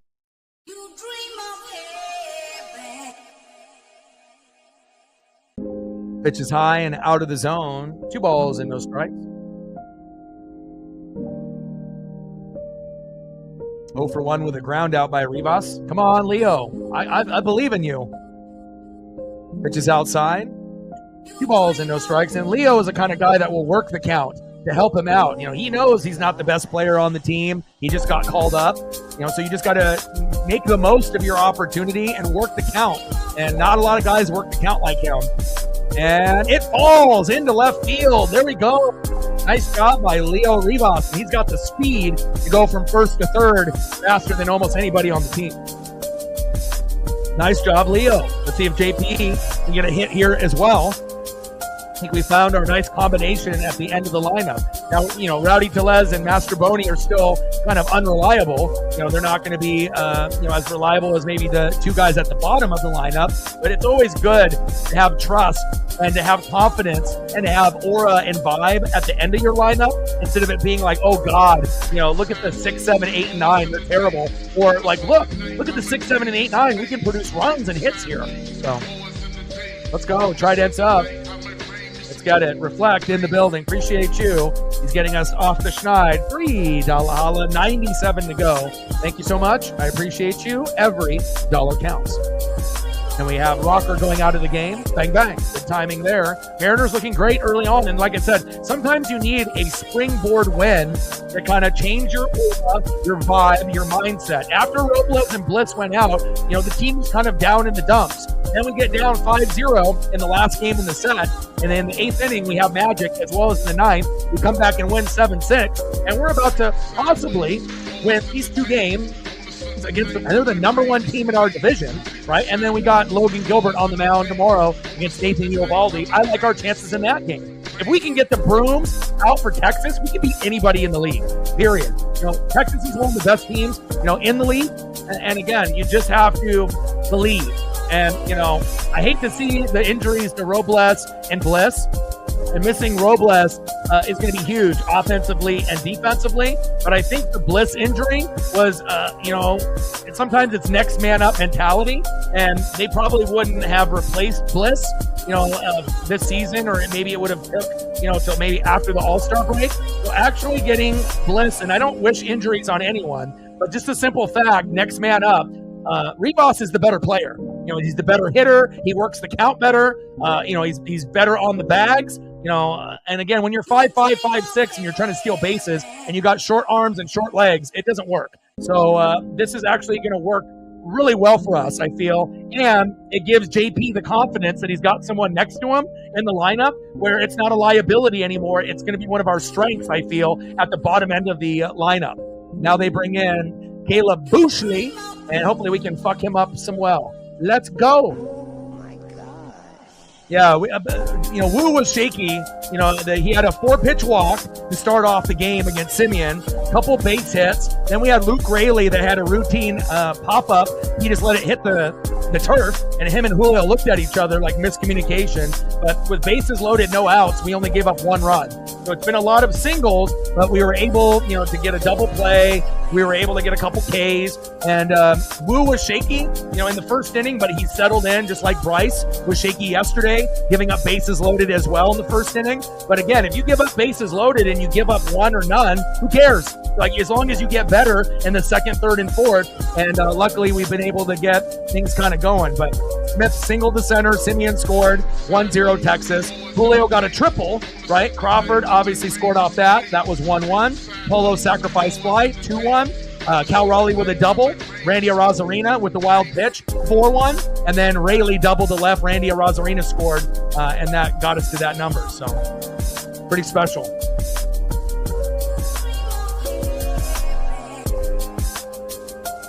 You're getting more than just like one guy participating, which is awesome for the Mariners. I mean, how often do we get 4 runs within the first 4 innings? Not often.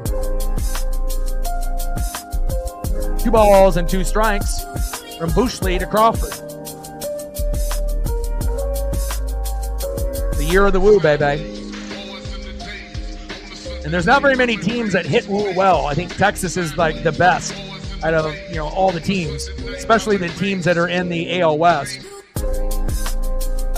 But again, if you give up 6 hits and they're all singles, but you don't give up the runs, I mean, we're very, very lucky.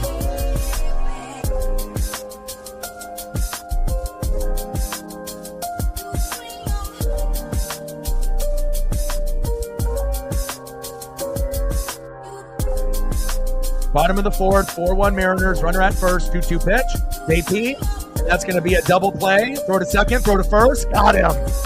And again, there's been a couple double plays. Mariners have hit into 2 double plays, but we've gotten 1 back against them that could have scored a run as well. So you're getting some pretty good defense here from both teams, but again, the bats are alive today, and we got a nice 4-1 lead. Their pitchers went out. Things are looking very good here so far early. Let's go to the top of the 5th. And let's keep on moving. Let's go. Next up for the Rangers, 0 for 1 with a K and a base on ball. Second baseman, Marcus Simeon. Batting second, 2 for 2. Shortstop, Corey Seager. Single on a single. And batting third, 1 for 2 with an RBI to get him the 1-0 lead early, left fielder, Josh Smith. And I could have put Cal on the thumb, but I gotta put our guy. Just like in tomorrow's thumb, we're gonna have Logan Gilbert on there. I could always go Julio or Cal or Randy, but we need the pitching to be good. So if I got to be able to do that, we got to do it.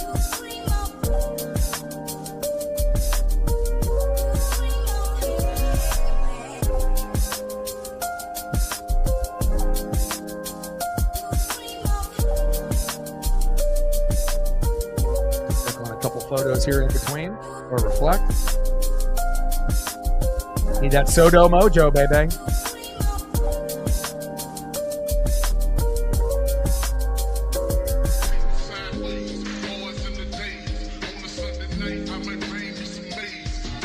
Let's go, baby.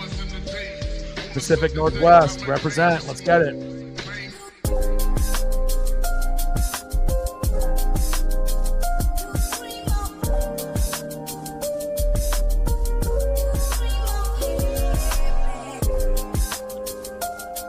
It's just kind of weird for me to see the scoreboard 4-1 against an elite team, you know, regardless on who our pitcher is. It's, you know, based on how the season started. But again, if we end up winning today and winning tomorrow, we're at 500. Then we go on the road and play Cincinnati, and then we play Toronto on the road. And again, we want to shoot for 2 out of 3 against Cincinnati, Ellie De La Cruz, 2 out of 3 against Toronto, with Vladimir Guerrero Jr. Now, there's always a possibility that you could get swept or only win 1 out of 3.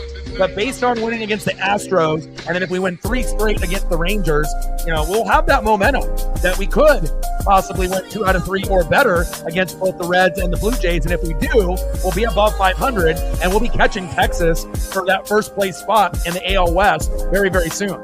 Believe that. We're getting George Kirby back in the beginning of May, you know, with Brash as well. Troy Taylor should be ready very shortly as well. So even though that Robles and Bliss are hurt, we're going to find ways to win games moving forward. Fact. 1-1 pitch from Wu to Simeon. Big swing and a miss behind the count 1-2. Let's go, Brian. You the man.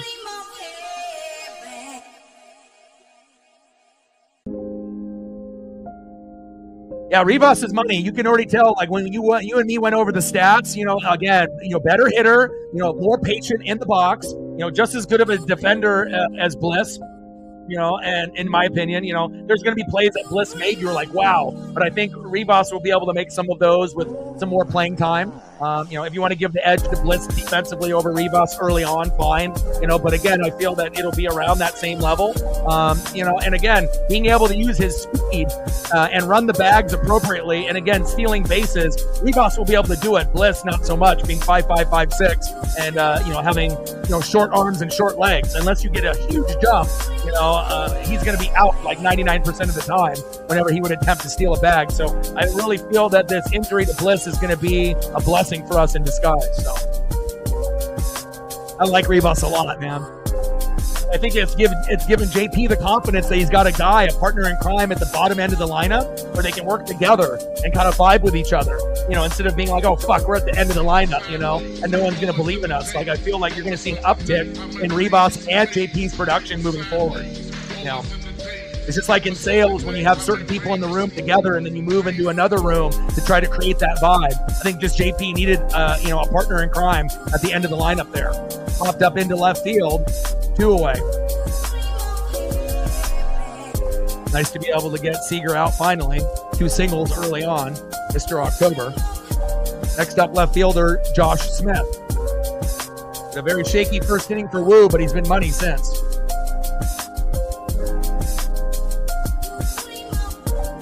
Yeah, and again, what's the one thing that the Mariners really, really lack? You know, obviously hitting, right? You know, bullpen, defense. You know, there's a lot of things that could be better. But, you know, one of the main problems is patience in the box. Not just for Julio, but for like the whole team, you know? And again, if we can start getting these people to kind of set the example, you know, and we can maybe bunt a few times more as well, you know, you start putting a total package together, you know, things are really going to start cooking for us. Ground ball, throw to first. There we go. A very easy 1-2-3 inning for Brian Wu. STL in the building. What's good?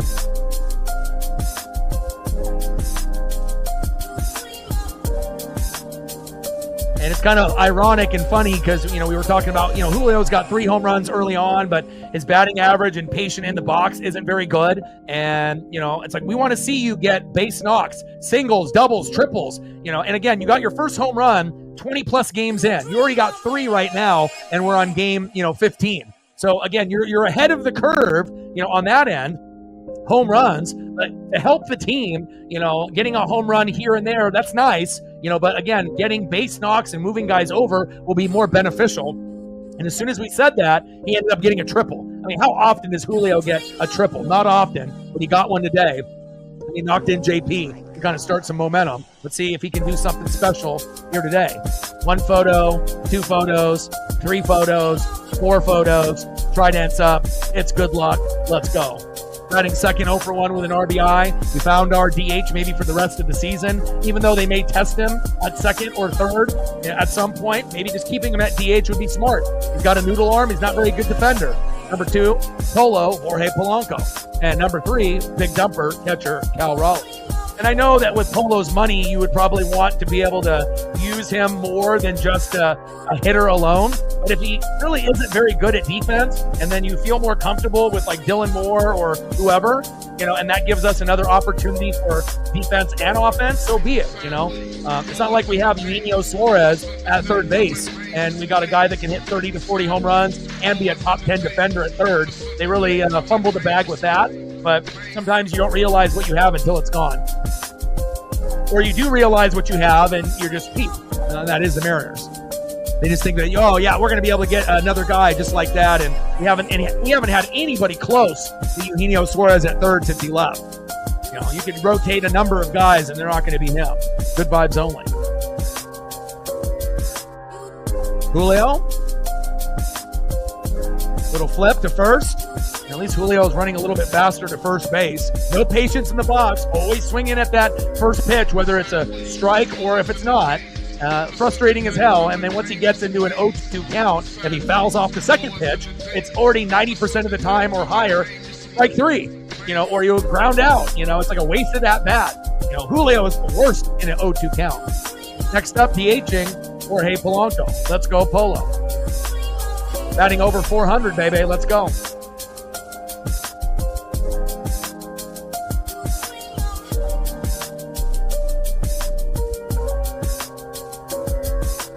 Ooh, that's a good one.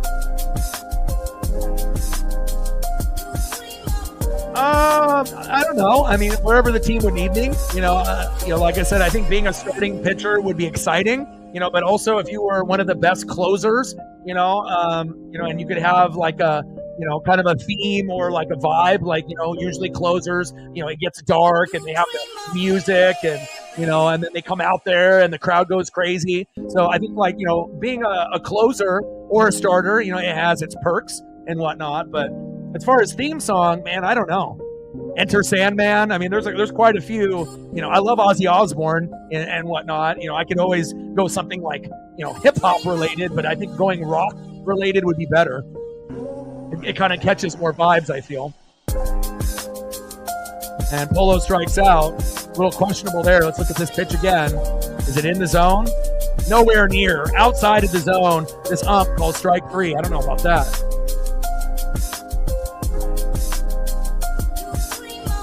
Yeah, this ump is terrible.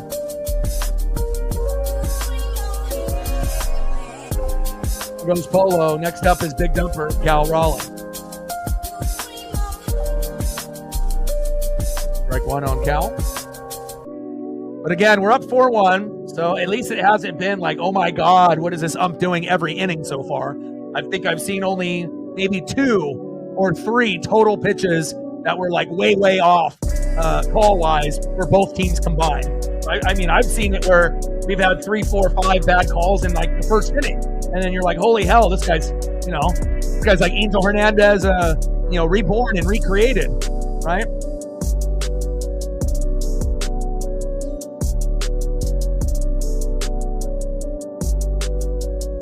Everyone's strike zone is different. Just because you see the box, doesn't mean that ump is going to call that. And Cal all the way back to the wall and gone. Let's go, big dumper. Hey, I'm telling you that torpedo bat, it's working, baby. He's used it in 2 nights. Guess what? 2 home runs. Bing bong. We got a winner, folks. Let's go. Trident's up, baby. Let's go. And you know what's funny?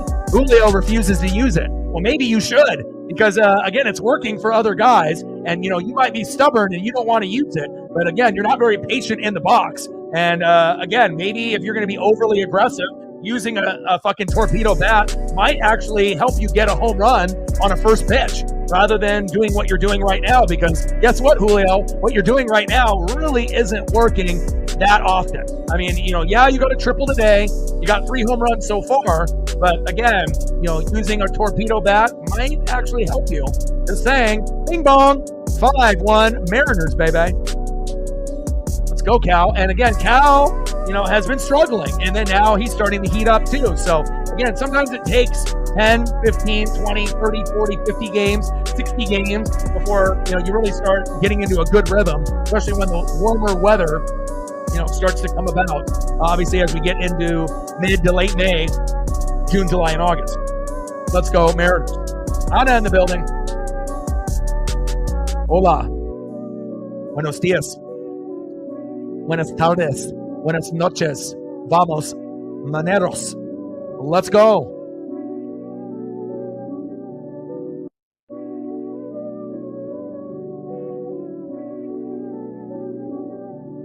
Bottom of the 5th, 5-1 Mariners. I love this, man.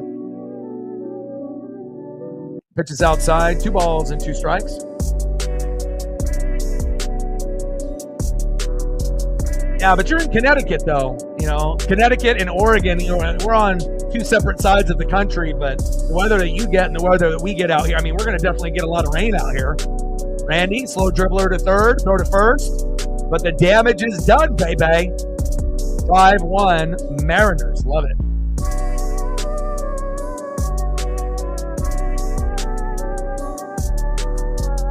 Let's see who's up next here for the Rangers. Be the man, Brian Wu. Next up for the Rangers, 2 for 2, right fielder, Adolis Garcia. Batting second, 0 for 2, DHing Jock Peterson. And batting third, 1 for 2 with a K, third baseman, Josh Young. Let's go, Mariners. Still think that we're the best team in this division. We got to be able to find the rhythm. Pitching, hitting, defense. And again, we can't have dumb decisions like bringing in Trent Thornton. Like 3 out of the last 4 times he's been in, he's given up a homer and almost made us lose. And luckily, the offense has been able to save the criticism that Dan Wilson would have gotten by the media and us and everyone else on planet Earth. So, you've been lucky so far, Dan. But again, Trent Thornton coming in, not a good move.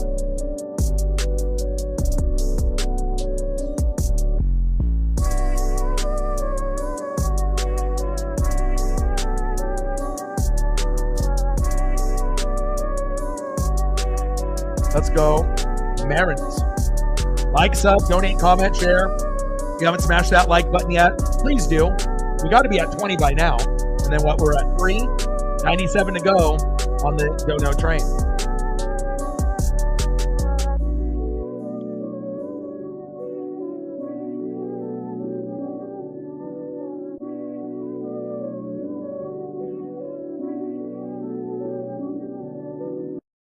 Fuck, man, if Cal ends up using this torpedo bat the rest of the season, he might actually get to 40 home runs this season. We know he can get somewhere between 30 and 35.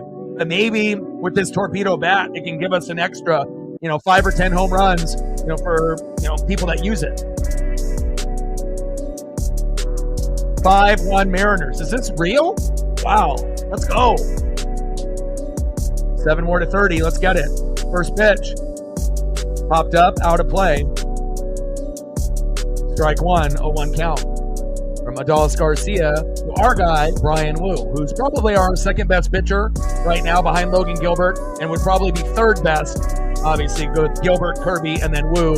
And then Miller and Castillo are probably even right now. I think Miller was better than Castillo late last year, but I think Castillo, as of late, he's been pretty good.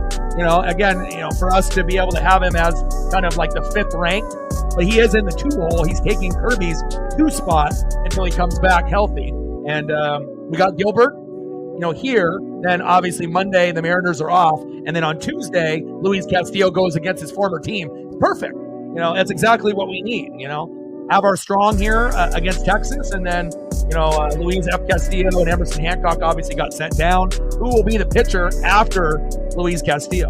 And I know Durangelo had his first start, obviously, at Everett for the Aqua Sox. So he's not ready yet, obviously, but can't wait to be able to see the development of a lot of our pitchers in the farm, as well as our hitters in the farm as well. Let's go.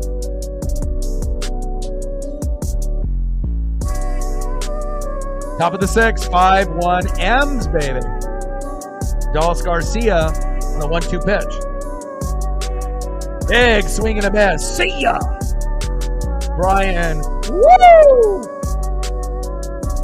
Got me wooing like Ric Flair and Charlotte Flair, baby. 5 Ks for Brian Woo.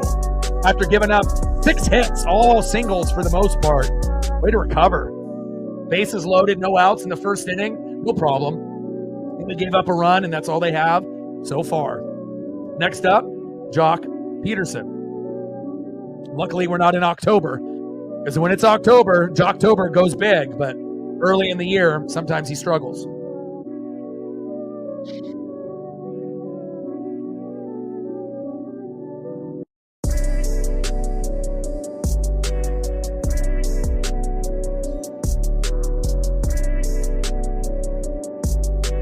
Yeah, but it all depends on, on who, each team plays, within these first 4 or 5 series. If you're playing good teams early, yeah, you can have a below 500 record. But again, if you play a bunch of shitty teams early on, that doesn't mean that you're going to be the best team in the division all year. You just had an easy schedule. So, regardless on who's at the top, again, Seattle will be making its way up there very shortly.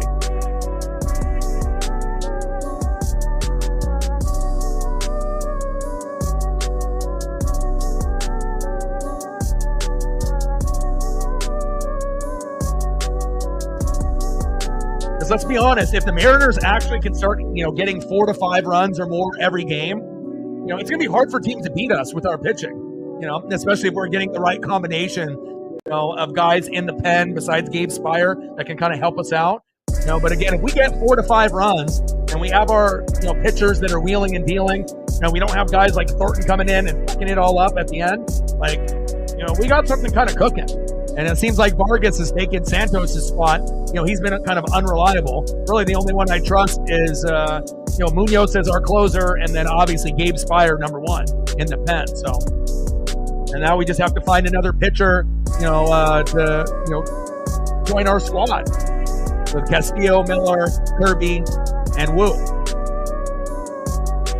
and obviously Gilbert tomorrow.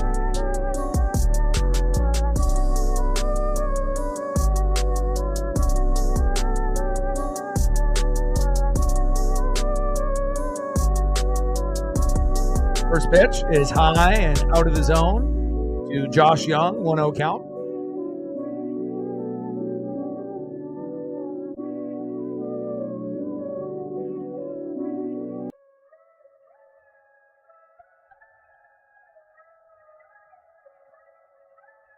Lowest batting average in balls in play, the Rangers, like 234. Okay, I like that.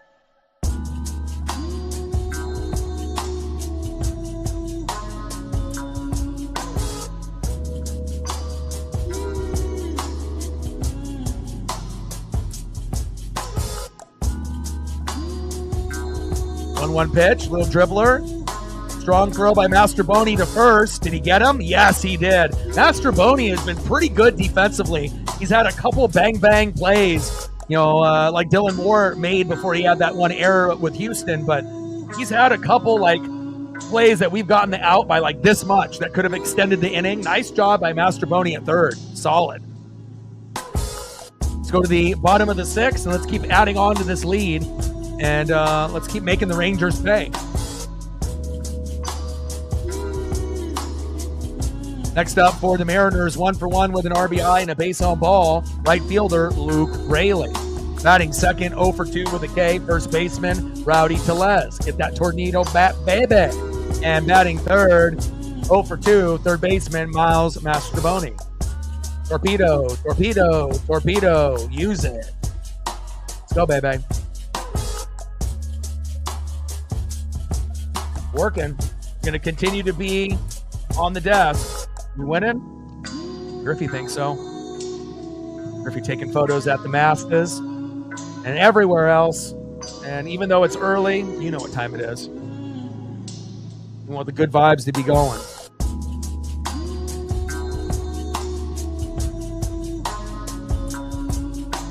Never too early for the Moose, baby. Let's go. Good vibes only. 5-1 Mariners. Let's go. And as long as we don't have an absolute, terrible bullpen performance, we should be looking pretty good here.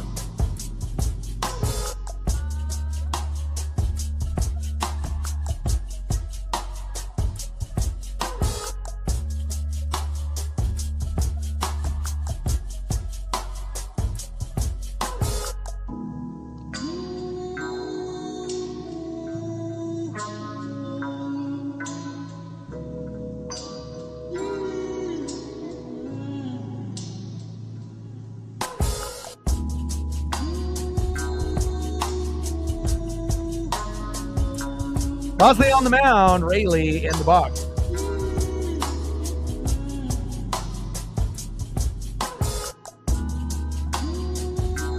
Yeah, Dodgers have had some struggles with their role players, from the 5 to 9 spot. Some of those guys have been struggling, and it led to some kind of bad losses for them. So even with a powerhouse team, you need everyone healthy. If you don't have Mookie or Freddie or Shohei on top of the rest, wheeling and dealing, Muncy and Smith and everyone else, you need everyone kind of cooking at the same time. And obviously, if some of the guys are hurt or some of the guys are battling injuries or on a little bit of a slump, definitely, other teams can take advantage. Let's go Mariners. Big swing and a miss by Rayleigh. 0-2 count. So go Luke.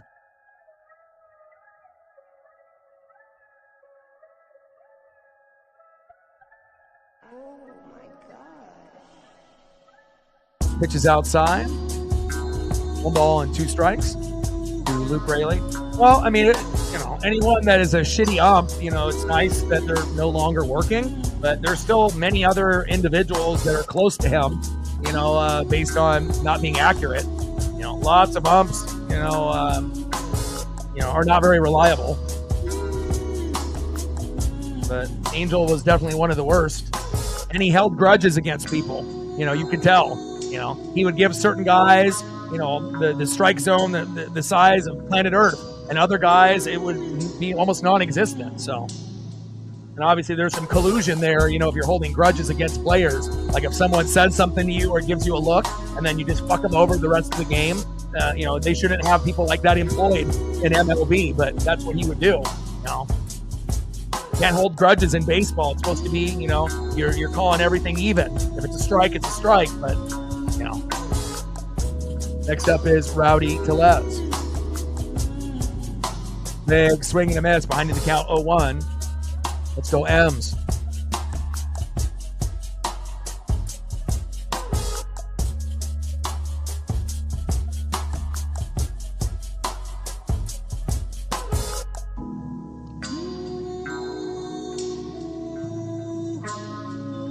Pitch is low and into the dirt. 1 ball and 1 strike. I know I've seen some videos with him and like Will Clark and some other people from back in the day that used to obviously work with a guy like that. And I think pretty sure it was Will Clark. And then he ended up buying a round of beers for Angel Hernandez because they ended up going to the same bar after the game was over. And then obviously almost every game after that, Will Clark strike zone, obviously wasn't, they couldn't strike him out because obviously Angel helped him, and, so kind of one of those things, if you end up, doing a gesture like that and, moving forward, it definitely helped his career, whenever he had him as an ump. So.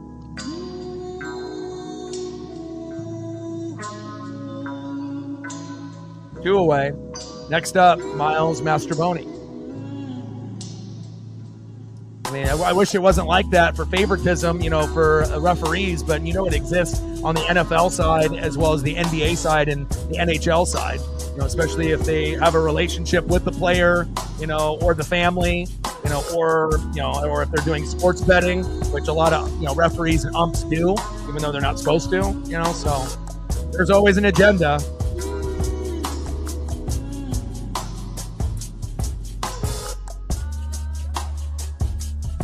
1-0 pitch. Mastrobuoni. There we go. Nice job, Miles. First hit of the game for Miles Mastrobuoni. Exit velo 107. Yay!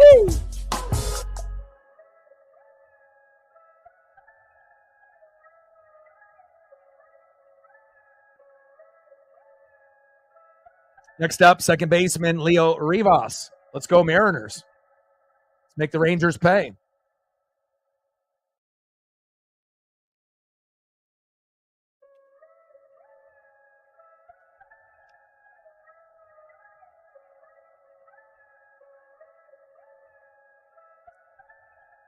Pitches outside, 1-0 count.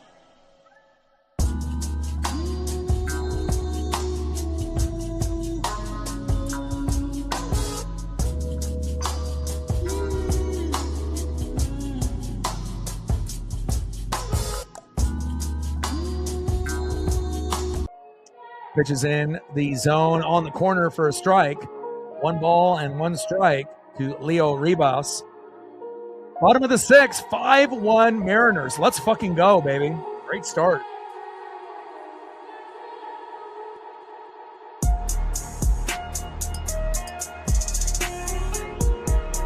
Pitches low and into the dirt. 2 balls and 1 strike. Let's go, Leo.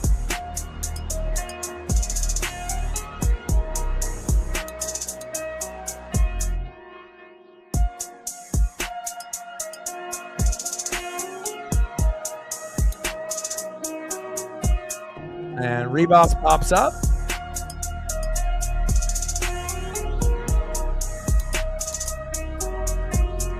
And we got a runner stranded there with Miles Mastrobuoni, but we still got a 4-run lead. Let's see what we get here in the top of the 7th for the Rangers. Next up for the Rangers, 0 for 2 with a K, first baseman Jake Berger. Batting second, 0 for 2 with 2 Ks, catcher Jonah Heim. And batting third, center fielder in the 9-hole, Leody Taveras. Let's go Mariners. Like, sub, donate, comment, share. If you haven't smashed that like button yet, please do. Not sure where we're at on the likes, but hopefully we are over 20, I believe. And obviously we'll be shooting for 100 in the donos on every stream. We're at 3, 97 to go. And anything that is done will be appreciated. We're at 24 likes. We need 6 more to 30. So if you are in the room and haven't done it, now we're at 25, 5 more to go, and 97 more to go on the dono train. Let's go.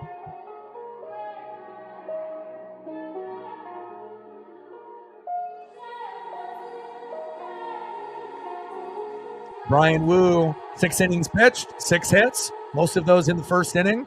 1 earned run, 1 walk, 6 Ks. Let's go.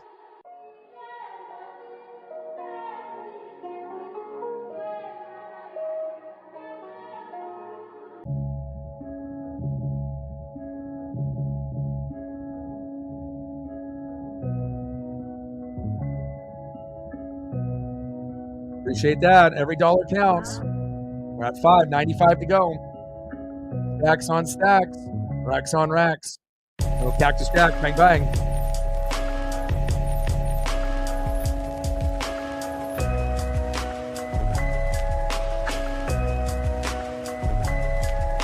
Appreciate you.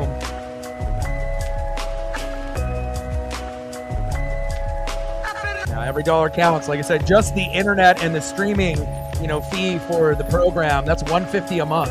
So just for internet service and then the streaming program.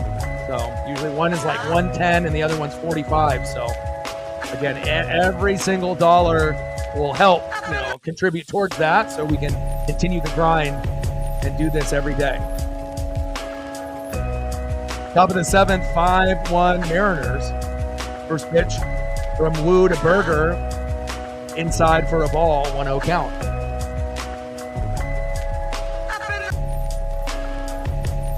And you let me know any photos that you want. I got you. Berger popped up. And Luke Raley is there. Good communication with Julio that time around. 1 away. Down goes Jake Whataburger.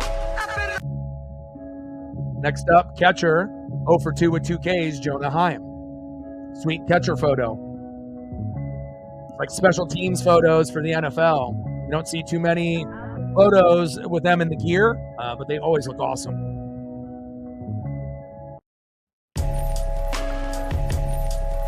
Nice to see Brian Wu still out there, which he should be. Definitely settled in after that first inning. That was very rough. Big swing and a miss, behind in the count 0-1. And the longer that we can have our starter in, that means that less opportunities for someone to come in and fuck it all up like Trent Thornton, so, or Bizzardo or whoever. But 0-1 pitch. Pitch is high. 1 ball and 1 strike from Wu to Hine. And honestly, if Wu didn't get off to such a shaky start in the first inning, he probably would have like 8 or 9 Ks tonight. But again, you kind of got roughed up early, and it doesn't help when you end up having 4 straight balls to the first batter.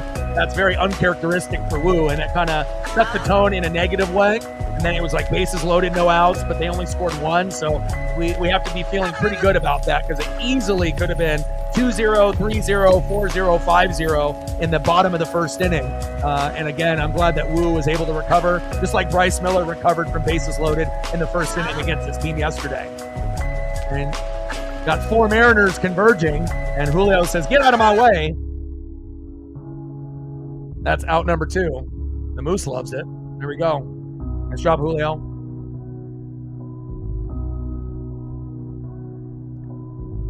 Let's get it, baby. Good defense.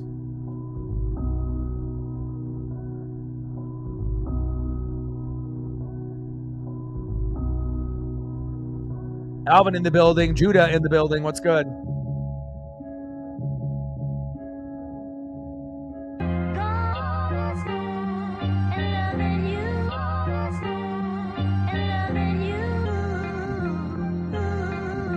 Next up for the Rangers, center fielder Leody Taveras. First pitch fouled off on a 4-seam fastball. 0-1 count.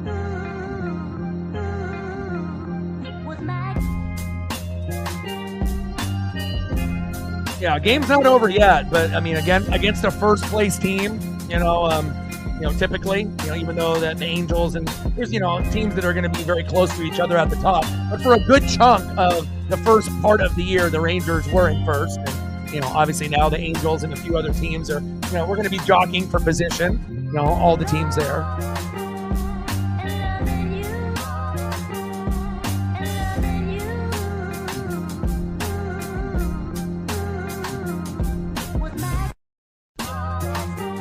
There we go. And a strikeout for Taveras.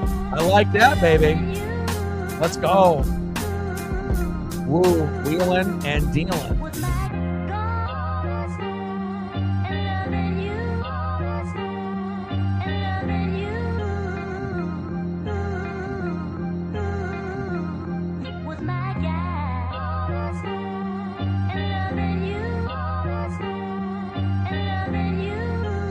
Seven Ks for Wu. Incredible.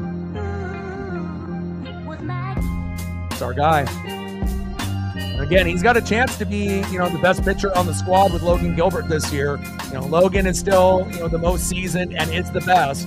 But with Kirby's injury, hopefully he doesn't re-aggravate it. But there will be a chance for Wu to be number 2 this year. And then hopefully Kirby will be, 2 or 3. And then obviously it'll be a battle with Bryce and Castillo for the 4th spot. But again, very solid team. Just got to keep it moving.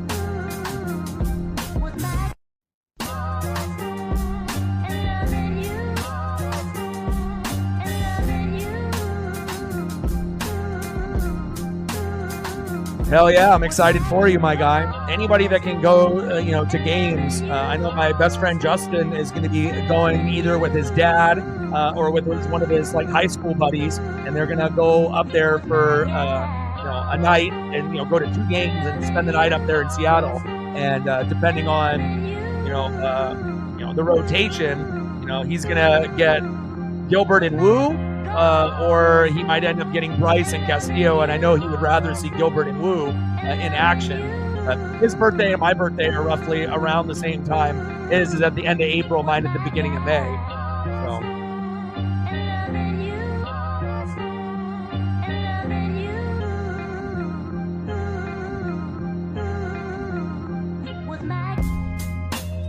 But I'm trying to wonder to see who he might be going to see. Maybe he's seeing the Angels. at the end? I'm going to ask him. So you got Angels tickets for your birthday? Tickets for your birthday. And are you going with Dad? Are you going with your dad or your buddy?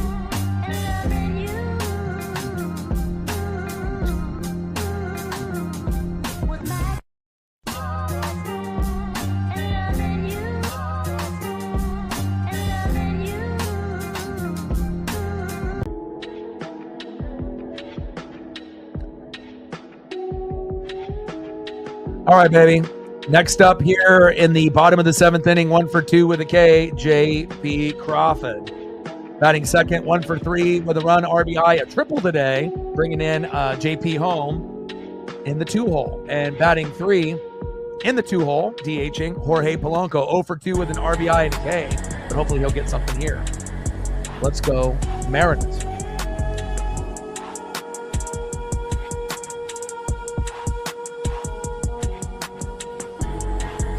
We'll give Judah feeding the duck since he's in here now. There you go, my guy. All right, we're in the bottom of the 7th. 5-1 Mariners. Like, sub, donate, comment, share. You haven't smashed that like button yet? Do your boy a solid. Let's go, baby. And we're at 5. 95 to go. Yeah, offense starting to kind of come together. Oh, he's going to see the Marlins.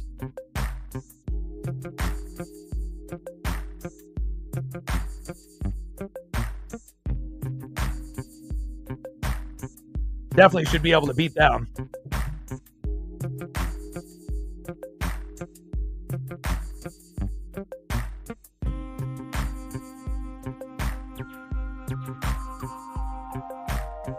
Let's go, Griffey. You know what to do.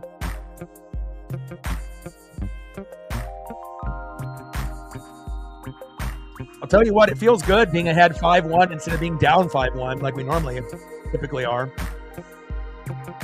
Texas have left 5 on base. We've only left 3 on base. And again, we'll see what we can do here. And again, the patience in the box, for the guys at the bottom of the order have really been the key. Obviously Rowdy got his first home run, but it's been hitting terribly for us.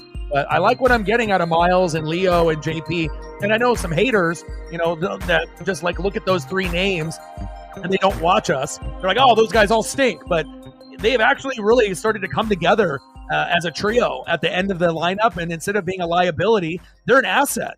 And again, if these guys can ball bunt, these guys can all steal bags, and these guys are patient in the box, and they're finding a way to hit. So I really like what I'm seeing. And if your bottom end of your order is good, it'll carry over to the top of the order if they're struggling. Especially if you start an inning like 9-1-2 or 8-9-1, and that'll definitely help, even though we're missing Victor Robles terribly.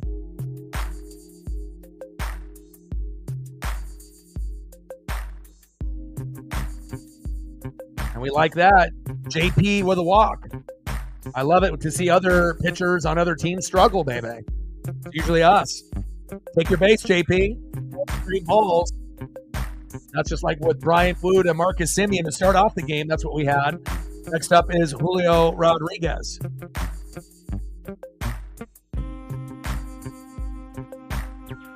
Okay, Julio. Let's go. He's not using a torpedo bat, but shit is working today. Hell yeah. Let's go, baby. Runners at first and second now. Oh, baby. Trident's up. Let's get it. Yes. And a little chopper. And again, when you have a chopper like that and Julio actually runs hard, good things happen. Nice job. Next up is Jorge Polanco. Let's go Polo.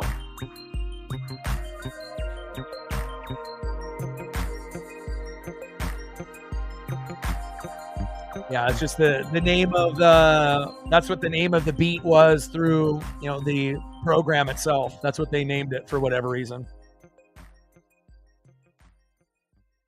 I mean, no one's eating us. I mean, maybe the Buckeyes from last year, but that was about it. But we'll be back. You believe that?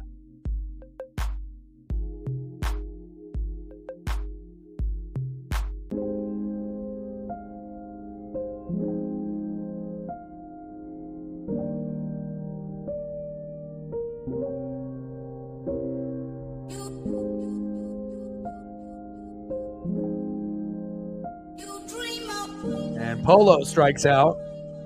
Unbelievable.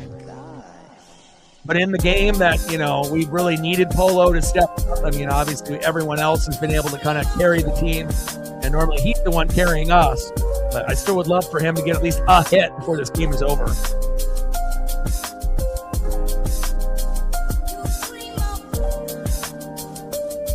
And shouldn't have swung at that pitch there. Polo goes down with a nasty pitch there. One away. Next up, Big Dumper with that torpedo bat. Let's go. 2 for 3. 2 runs, RBI and a K. 2-run blast to get us the home run yesterday. And then another big smash here today. Let's go.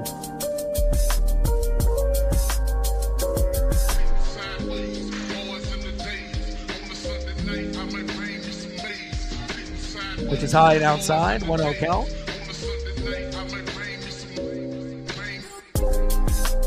Oh, man, this guy is all over the place. I'm actually surprised the Rangers haven't pulled him. This is like having Trent Thornton or Sauce or, having Emerson Hancock or Luis F. Castillo out there. Like, you can tell that this guy has not got it. And there's a walk. I'm very shocked. It's like they almost gave up on this game. And they said, fuck it, we'll just go tomorrow with Gilbert versus Eovaldi. But there's no way in hell I would keep sticking with a guy like this. But that's them, I guess. All right. Randy Arozarena with bases loaded. And we know what happens when we have bases loaded. We either get a walk and an automatic score, or we get a grand salami. Get the mustard and rye bread, baby.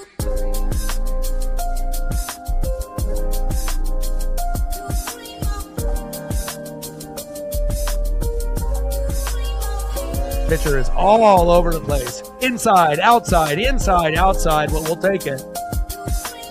Let's go. And now they're finally having a mound visit, and now he might be done. You should have not even had him pitch this inning. But again, that's them.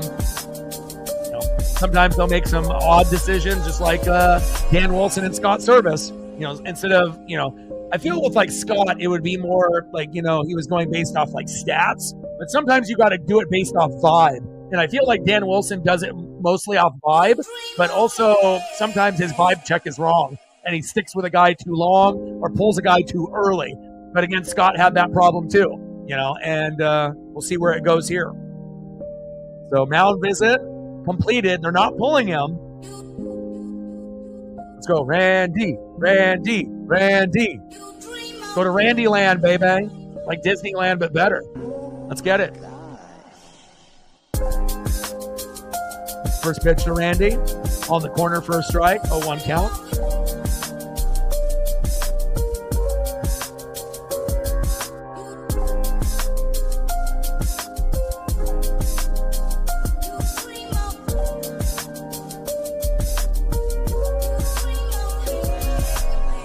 One pitch.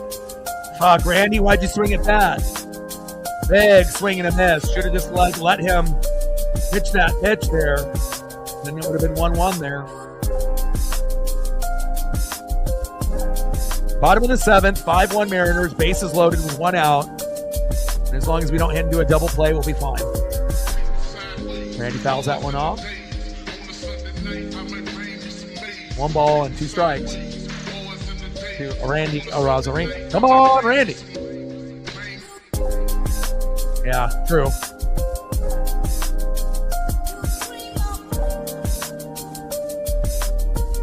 Whole crowd chanting, Randy, Randy. I love it.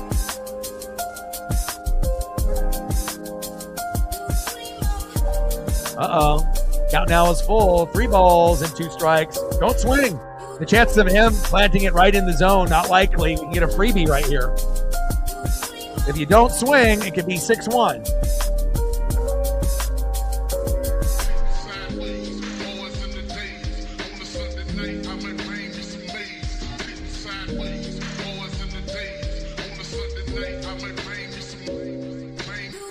Yeah, that's crazy.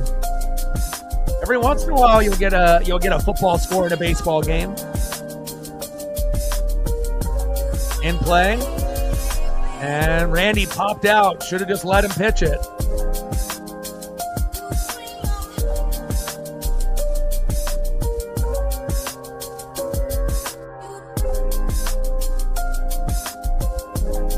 Next up is right fielder Luke Raley.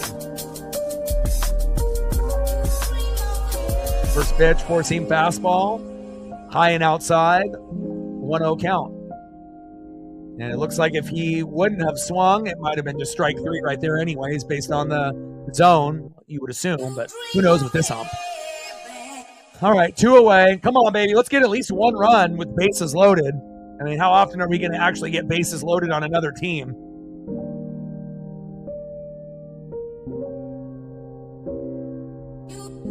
Come on, Luke. Luke going for a grand salami would be amazing for his first home run in 2025. And again, once he connects, it's going to be a double-decker or triple-decker. You know, I ain't talking cheeseburger either. I mean, Luke has been connecting, but he's been a little bit behind the 8 ball on his swing. And I'm not sure if Luke Raley is using a tornado bat, but if he is, I'm looking at the bat right now, it looks normal. I don't think he's using one. Maybe he needs to. 1 for 2 in the walk and an RBI double. Nice for him to be able to, get that. There we go. That's my boy.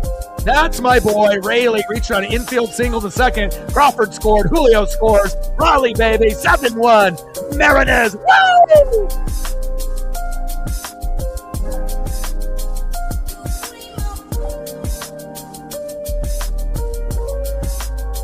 Let's go, baby. Hell yeah. That's what I'm talking about. Good shit. Luke. Hell yeah, baby. Let's go. And I don't really think it's strange things that are happening is that we had the game that we needed to be able to springboard us when you get down 5-0 to the Astros and you get beat up for 8 innings and then you come back and win 7-6 and you score 7 runs in 2 innings. That carries over into the next series. And unfortunately for the Rangers, it's them. Because I think that no matter who we would have played, we were kind of on a heater. And again, sometimes you need an emotional win, where people don't think you're going to win, and then you can springboard that good, positive vibes and emotion moving forward. Every team has a moment during the season, once before, the All-Star break and once after. And that could be kind of a starting point, where good things are going to happen.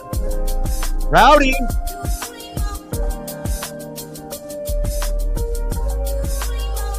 Let's go, baby. 9-1, baby. 9-1, baby. Dude, Tellez got fucking greedy. Went for a fucking triple. Let's go. He's like, I might be a little fat and overweight, but I'm going to go for 3, baby. Rowdy said, fuck it. I'm feeling good. I ate my Wheaties this morning. He said, fuck it. 9-1 Mariners. Let's go. Woo. Stacks. Racks. Jack. Bang, bang. Let's go. Hell of an inning. Let's go, baby. Rowdy. It would have been, again, if he would have stayed at second, maybe we would have gotten to double digits. But again, you can't complain. At least the guy was hustling, right? And 9-1, yes, please. If that's not electric, I don't know what is. Woo! Let's go, Mariners. Yeah, baby. Raley reached on an infield single to second. Crawford scored. Julio scored. Raleigh to third. And then right after that, Rowdy Tellez doubled to center. Raleigh scored. Raley scored. And then Tellez stretching at third got called out. But hell, we'll take it. Next up for the Rangers, second baseman Marcus Semien. 0 for 2. Batting second, shortstop Corey Seager. And batting third, left fielder, Josh Smith. Let's go, Mariners. Captain with the 5er. Let me know what you guys want to do for photos, the 2 of you. Stacks, racks, Jack, bang, bang. Let's go. And if anything, we deserve this shit, man. We've already gone through hell and back early in the season, starting off 6-8, and losing Robles and Bliss, essentially for almost the whole year for both. And not having Kirby, Brash, or Taylor available, you got to think, good things are going to happen with this team is when we get those 3 guys healthy. Let's fucking go.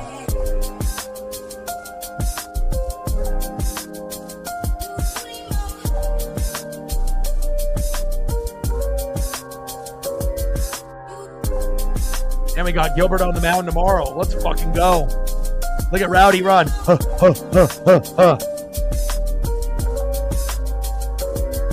I don't know what kind of slide that was. It was kind of a half going forward, half with his legs and half with his hands. But a big man like that probably hasn't had too many triples in his career. So.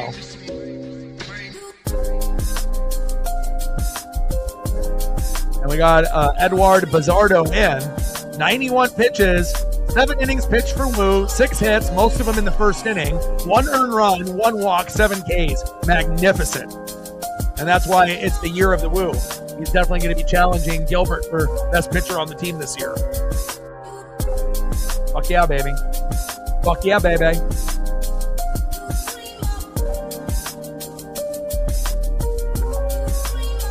Got a plastic bag on the field.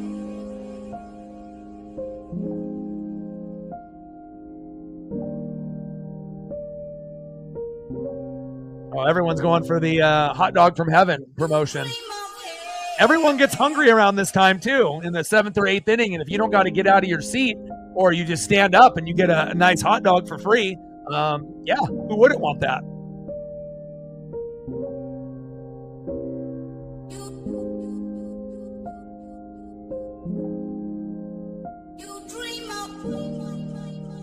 Bazardo, first pitch in there for a strike. I like what I'm seeing early. Let's go, baby. Looking fresh in those City Connects in the photo. Let's go, Eduard Bazardo. Crushed that one foul. And that one is in play, grounded out to the shortstop, 1 away. Man, everything is just Seattle, Seattle, Seattle. About goddamn time. Down goes Simeon. Next up, shortstop Corey Seager, 2 for 3. 2 singles early on. And let's see what we get here out of Bazardo. Let's go.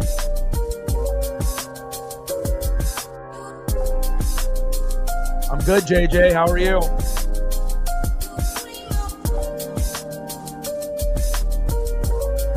Top of the 8th, 9-1 Mariners. Ooh, baby. Let's go.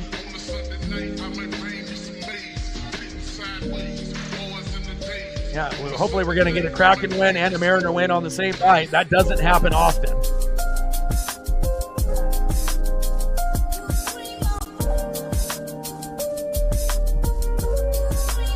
What's the score? Is it just 1-0 or is it higher?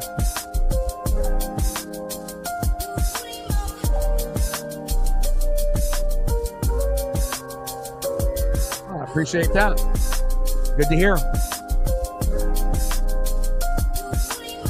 Top of the 8th, 9-1 Mariners. And I don't know, we don't typically put up more than 1 to 3 runs is typically what we do. And that's why it's hard to win games, right? But if you can go 4 runs, 7 to 10 hits, with the pitching staff that we have, we normally win when we hit that number like 90% of the time. So if we can just find a way to be able to, not even be a top 5 hitting team. Hell, we don't even need to be a top 10. We just need to be a top 15 hitting team out of 30 instead of being bottom 5. And if we are able to capture that on a consistent basis, we're going to be one of the, top 3-4 teams, not only in the American League, but overall. But, I don't know how long it's going to take for us to get to that point. But, top 3 pitching staff, top 15 in hitting, and I know top 15 doesn't sound like a lot, but with the pitching staff that we have, it really would make a huge difference. But so far, we're playing like a top 3 pitching staff, and we're playing like a top 10 hitting team. 9 runs, solid. Only giving up 1, and the Rangers were in first place for a good chunk of the season. Early so far. We'll take that. Big swing and a miss there from Seager. 2-1 count. Two 2-1 pitch. Pitch is high and inside. 3-1 count to Corey Seager.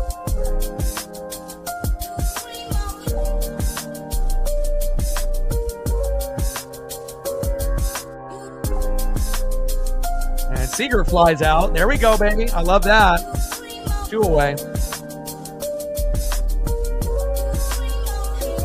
Down goes Corey. Next up, left fielder Josh Smith.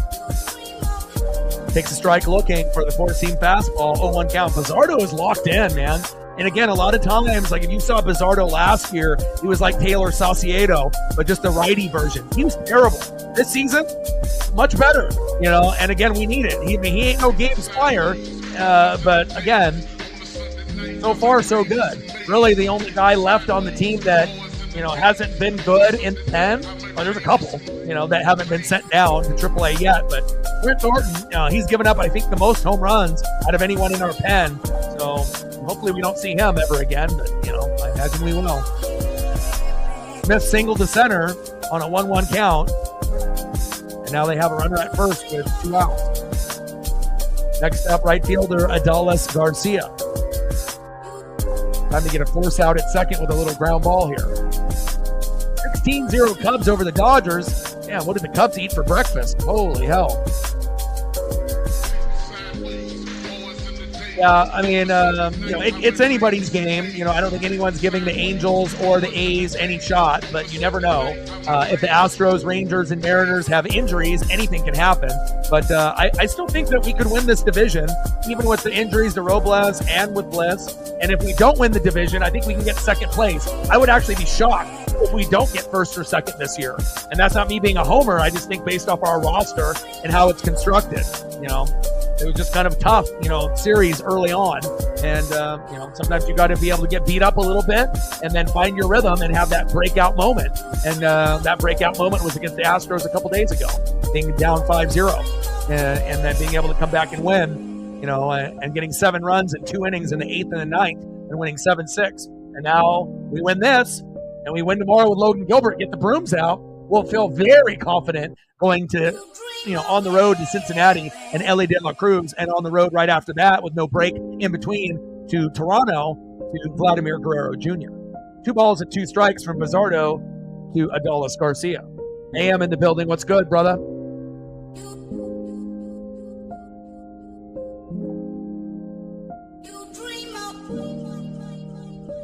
Let's go, baby. Torpedo Bats, man. Torpedo Bats came into Seattle yesterday. Bowles has back-to-back home runs in back-to-back days, so not everyone on the team is using them. Julio refuses to use it. Maybe he should, but I know Randy and Cal are using them. And then we'll find out on, you know, some of the beat writers who else is using the bat and whatnot. But to my knowledge, I think only about a third of the players on the team are using them so far.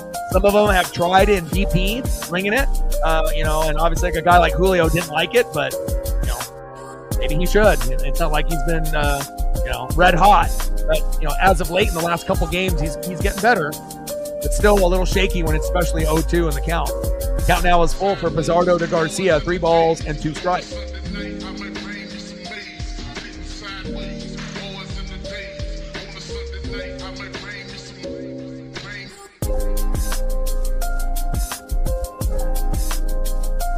Smoke him, Bizzardo. I don't think I would ever thought I would ever say that. 3-2, pop foul behind the plate. Count now is full.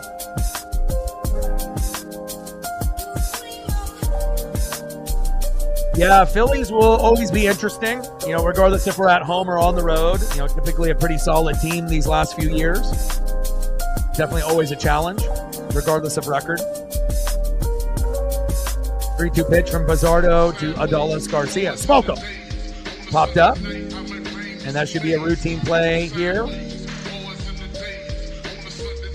There we go. Randy Arozarena out there. Let's go to the bottom of the 8th and let's try to get into double digits, baby.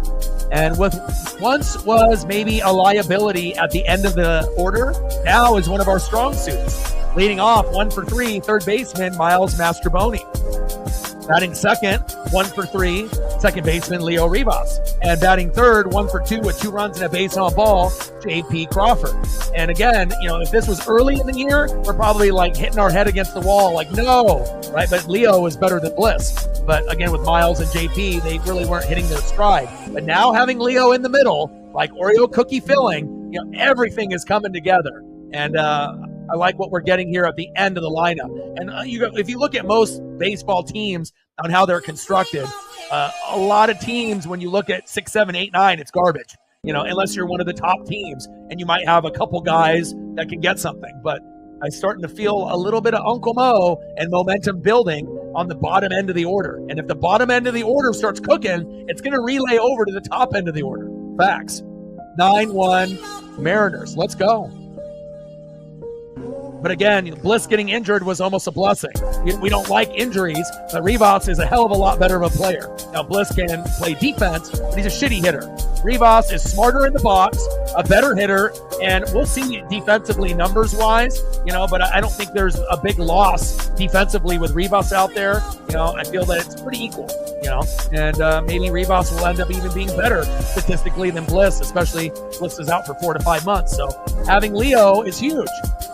Again, we lose Bliss, but we gain Leo. Then it makes the other players around Leo better, and Mastrobuoni and JP. Then we start to get electric, and we're going to miss Victor Robles, no doubt. But if we can continue to get good production out of the top of the order, Polo, Julio, Big Dumper, Randy, and then eventually Luke Raley will get his first nuke, and everything will be cooking. We're cooking, baby. Everyone is available to come to the cookout. 9-1 Mariners. Let's go. Like, sub, donate, comment, share. If you haven't smashed that like button yet, please do. Help your boy out. Let's go, Ems. Woo, you're a magician, baby. That's why it's always good to be able to draft guys and build the team within, instead of getting a bunch of free agents. Free agency doesn't necessarily work out a lot, for teams in the NBA, NHL, MLB, or the NFL. Sometimes it does, but a lot of times it doesn't. First pitch right down the middle to Mastrobuoni with a strike looking on a four-seam fastball by Armstrong. 0-1 count. And there we go. Mastrobuoni single to right. I'm telling you, Mastrobuoni, in limited action was getting like a hit and then, sitting for like 3 games and then getting a chance to pinch hit. Now getting a chance to actually play. Maybe he'll take that spot from Dylan Moore. I like what I'm seeing. Mastrobuoni, the former Cub. I see you. Next up, Leo Rivas. And again, you're going to start to see more people show love for guys like that at the end of the order. And JP is going to be the biggest beneficiary out of them all. Mastrobuoni is a new guy. Rivas was in the farm system. JP went from being the leadoff hitter, and then had his ego bursted after he got hurt. Then they got Victor Robles, and now he's in the 9 hole, which is normally a kind of like you're the worst hitter on the team typically. And we know, JP necessarily isn't, but his numbers weren't very good. But now with Mastrobuoni, with Leo Rivas, and now JP at the end, we're cooking, baby. Let's go. 2-0 count from Armstrong to Rivas. And the thing I love about Rivas the most, besides his speed, is patience in the box. I think that it'll carry over to some of the other guys. And we've already noticed JP being a little bit more patient in the box with Rivas next to him. Got to have a partner in crime, baby. Bonnie to your Clyde. I love it. 2-1 pitch. Rivas pops up. Go foul, go foul, go foul. And it goes into the 5th row. Go.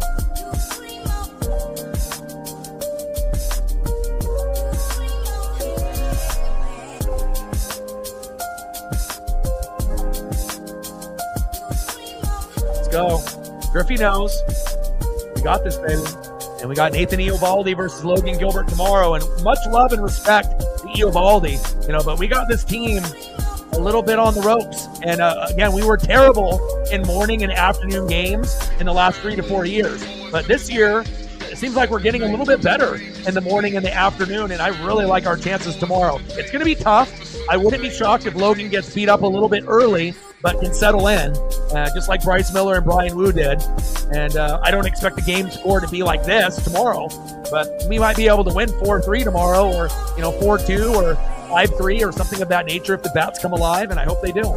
Hell, even if the bats don't come alive, hopefully we win 2-1, whatever way we have to win. Let's go, Leo. 2-2 pitch from Armstrong. And that's strike 3, but that's on the corner. His ump is not good, but fuck it. We got an 8-run lead. Next up, shortstop J.P. Crawford.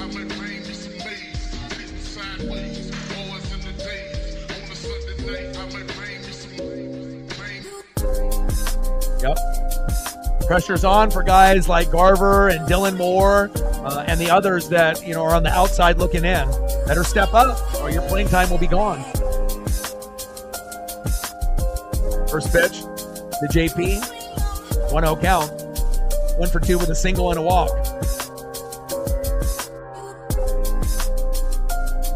Yeah, but even though that they were beating us up early in the first inning with Bryce and Wu, but we recovered. Popped up deep.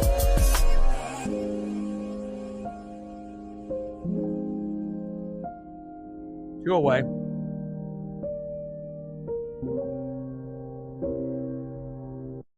Next up, center fielder Julio Rodriguez. Got a triple early in the game. We showed multiple photos of J-Rod. And let's go, baby. Let's keep it moving. Takes a strike looking, 0-1 count. Fouled off the second pitch, and that's pretty much the routine that Julio goes. He's very aggressive on the first 2 pitches, regardless if it's a strike or not. And then when you get an 0-2 count, hard to be able to bounce back. Pitches inside, 1 ball and 2 strikes. Come on, Julio. You start off 0-2, it usually leads to nothing. Can you lead this to something? He's battling. Four-seam fastball inside. 1 ball and 2 strikes to Julio Rodriguez. Let's go.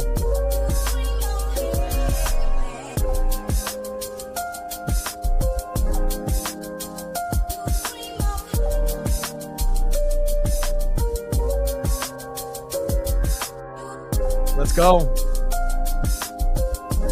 Love it.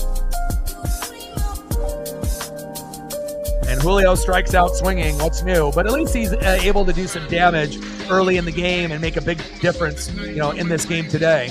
Instead of just going like 0 for 4 with 4 Ks. Down goes Julio. And let's go to the top of the 9th. We have this in the bag. I mean, just do not bring in. You already know who we're bringing in. Well, actually, I don't know. I mean, with a 9-1 lead, we might be able to. We don't really necessarily need Munoz to come out with a 9-1 lead, even though he is our closer. We'll see what strategy that they decide to go here.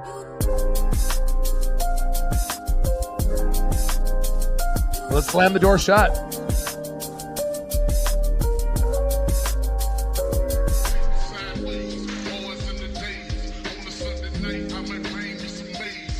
Last opportunity for the Rangers, 0 for 3 with a K, Jock Peterson.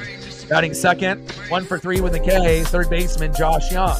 And batting third, 0 for 3 with a K, first baseman Jake Whataburger. Let's go Mariners. Oh, they're bringing in Santos. I had a weird feeling they were going to save Munoz for tomorrow. Why not put in Gabe Spire? Gabe Spire finishing it off would be much better than having... I mean, I guess I can't complain it's not Trent Horton, but I don't trust Santos. I thought I was going to be able to trust him, but I don't trust him. And hopefully he'll be able to get the job done here. Do your job, Gregory.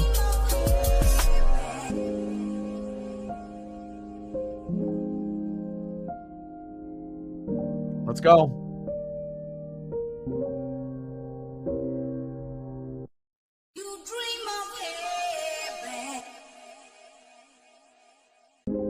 Yeah, the ump is all over the place for sure.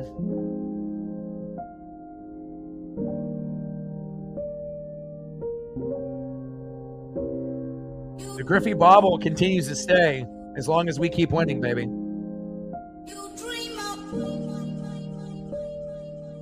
Oh my gosh. Let's go. Let's finish it off, Gregory. Jock. Josh, Jake, see ya. Let's go, baby. And we'll be live tomorrow at 1:10 Pacific. Nathan Eovaldi versus Logan Gilbert. 1-1, going at each other. First pitch low and into the dirt. 1-0 count from Santos to Peterson. And we'll also be covering the NASCAR Cup Series race there at Bristol, which will be starting at noon. So we'll probably be like 75 to 100 laps in, but we'll be able to hopefully finish both around the same time.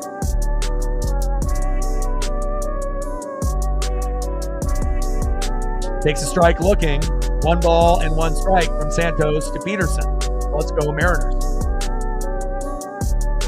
No worries. Enjoy your time there, and I'm glad you had some good times with Ollie. I'm working every day, so I have to grind. Got lots of bills to pay, so I have no luxury on taking days off. So just got to keep working hard, and hopefully we'll get some OGs to come through or some new OGs to be able to be formed here on the channel. Top of the ninth, 9-1 Mariners. Strike looking there. 1 ball and 2 strikes from Santos to Peterson. Slider in play, grounded out. There we go. 1 away. And we'll be happy when you do, when you can. Next up for the Rangers, 1 for 3, third baseman Josh Young. Takes a strike looking, even though that was outside of the zone. This ump is terrible, but I guess we'll get a call going in our favor. 0-1 count.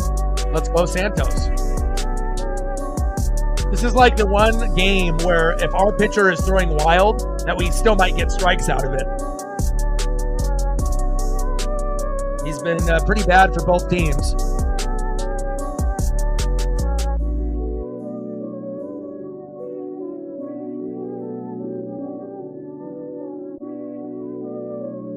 Seven to 40. Let's go. 15, 85 to go.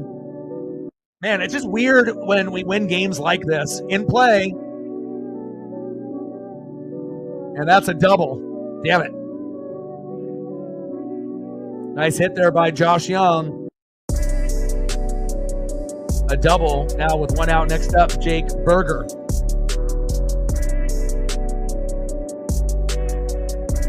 Trident's up. Let's go M's.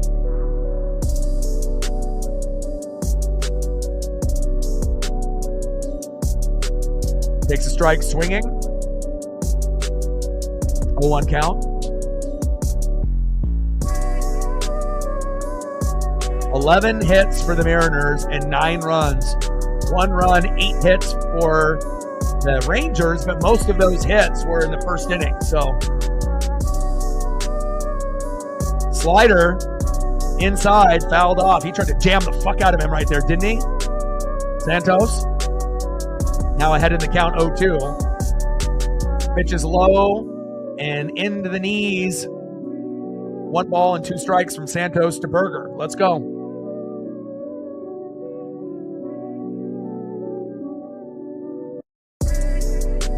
That one fouled off right down the pipe. 1 ball and 2 strikes. Let's go Mariners. Let's go Santos. Let's go Mariner Moose. You know what to do.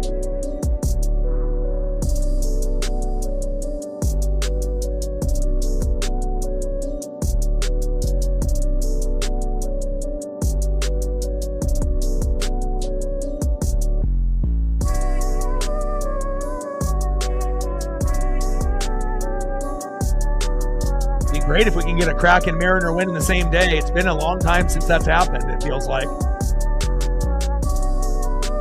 Especially when we're playing, teams that could easily beat us. The Blues could definitely beat the Kraken, and the Rangers could definitely beat up the Mariners, but so far so good. Slider way outside, 2 balls and 2 strikes from Santos to Berger.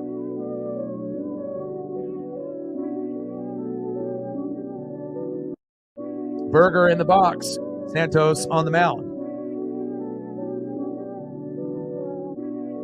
Pitch way outside now. Count now is full. 3 balls and 2 strikes. Don't fuck this up, Santos. Should have just had fucking Andres Munoz come out there. Bang, bang, bang. Game over. Or even Gabe Spire. Bang, bang, bang. Game over.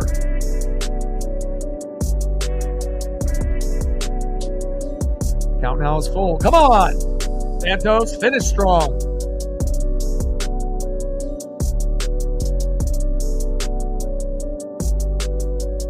Top of the ninth, 9-1 Mariners. Berger in the box. Santos on the mound. Count is full. 3 balls and 2 strikes. It's in play. And Jesus Christ. Berger singled to left and Young scored. That's why this motherfucker shouldn't be in the game. You stink. You're like Trent Thornton. Get out of here. You're not reliable. I would have rather had Vargas go out there than you. You stink, bro. Like, again, we brought him in last year and there was a lot of hope, but Vargas, is more trustworthy than him. He's I don't want to say that he's on the Trent Thornton level, but he's getting pretty close. He's not giving up home runs, but he's giving up hits and RBIs. I'm not liking it. 9-2 Mariners. Next up is Jonah Heim. And I know we're going to win, but just a matter of fact, like, let's finish strong. You know, I want to see guys step up in big moments. And of course, we're still going to win, you know, but again, I want to finish strong. Don't give up a fucking hit. Don't give up runs at the end.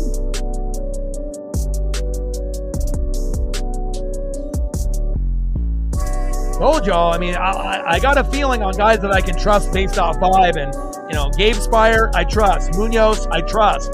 But not a whole lot of trust. I'll trust, hopefully, Brash and Taylor once they get a chance to play and prove themselves. And when you come off Tommy John, it might take longer for Brash to get into the rhythm. But, you know, Taylor should be able to bring the heat when he's ready.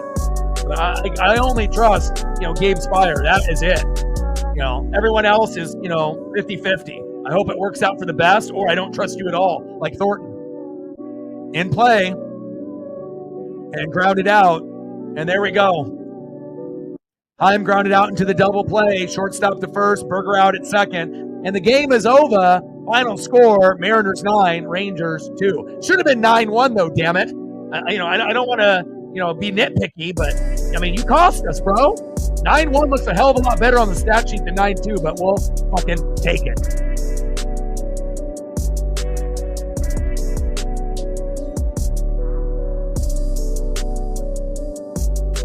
And when the Mariners win, what do? We fucking dance. Mariners win. Mariners win. Mariners win. Big fucking win. 9-2 final against the Rangers. And again, tomorrow at 1:10 Pacific, come through, and we're going to have a great one. Logan Gilbert versus Nathan Eovaldi. A good pitching matchup, and we'll see if the bats can still come alive. Everyone gets a tornado bat. You get a tornado bat. You get a tornado bat. Yeah, you get a torpedo bat. You get a torpedo bat. Tornadoes, torpedoes, all the bats are going to be used. Let's go. Let's go, baby. I love it. Any photos that you want to be able to see here for Reflect and for Captain before we end up saying goodbye? Let me know. I got to let Paisley in here.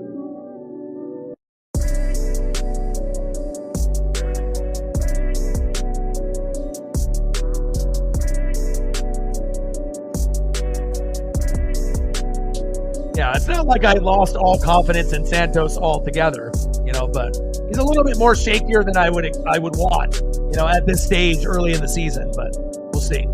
And no, not everybody can be a Gabe Spire, and I definitely realize that.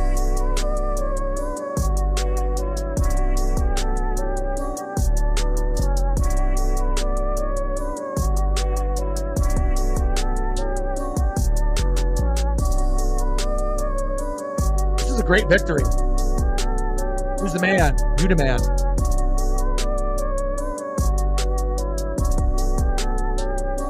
Hell yeah. Anna in the building. All right, Captain, I got you with some cow.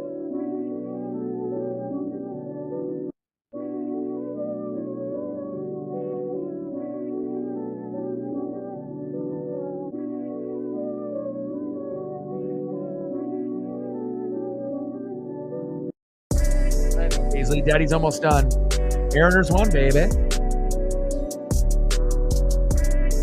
Let him know.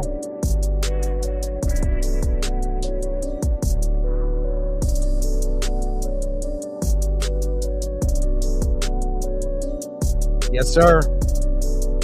Has the potential to be our best pitcher or second best pitcher. Obviously, Logan is, you know, the most experienced, and he's a top 10 pitcher.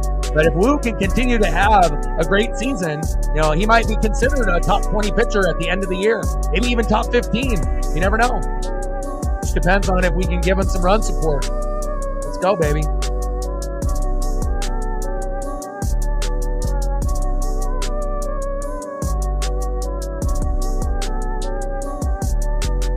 Big dumper, baby. Torpedo bat, that shit is working. Trident's up. Let's go.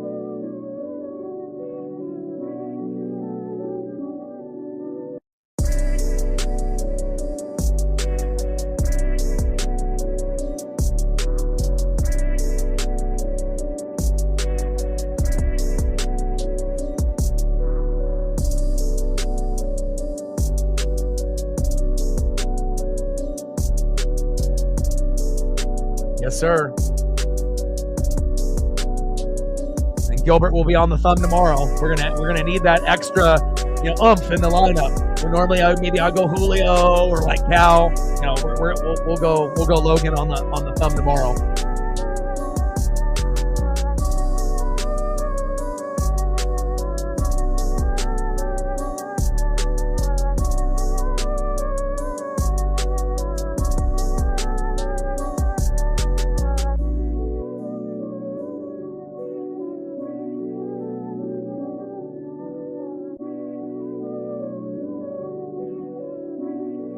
It's going to be a showdown tomorrow, baby. Let's go. Yeah, I hope so. And I'm happy it's back as well. Appreciate the love and the support. You guys are the best. Final score, Seattle Mariners 9, Texas Rangers 2.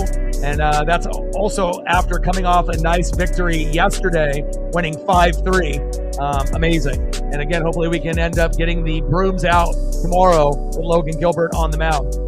I love you guys, and I appreciate you guys very, very much. Shout out to all the people that liked, subbed, donated, commented, and shared. I appreciate you very, very much. And I got one question for you. We know talk sports like us. Your boy Ryan, Northwest Sports Fanatics, and I'm out. Go Mariners. Trident's up, and I'm out. Okay.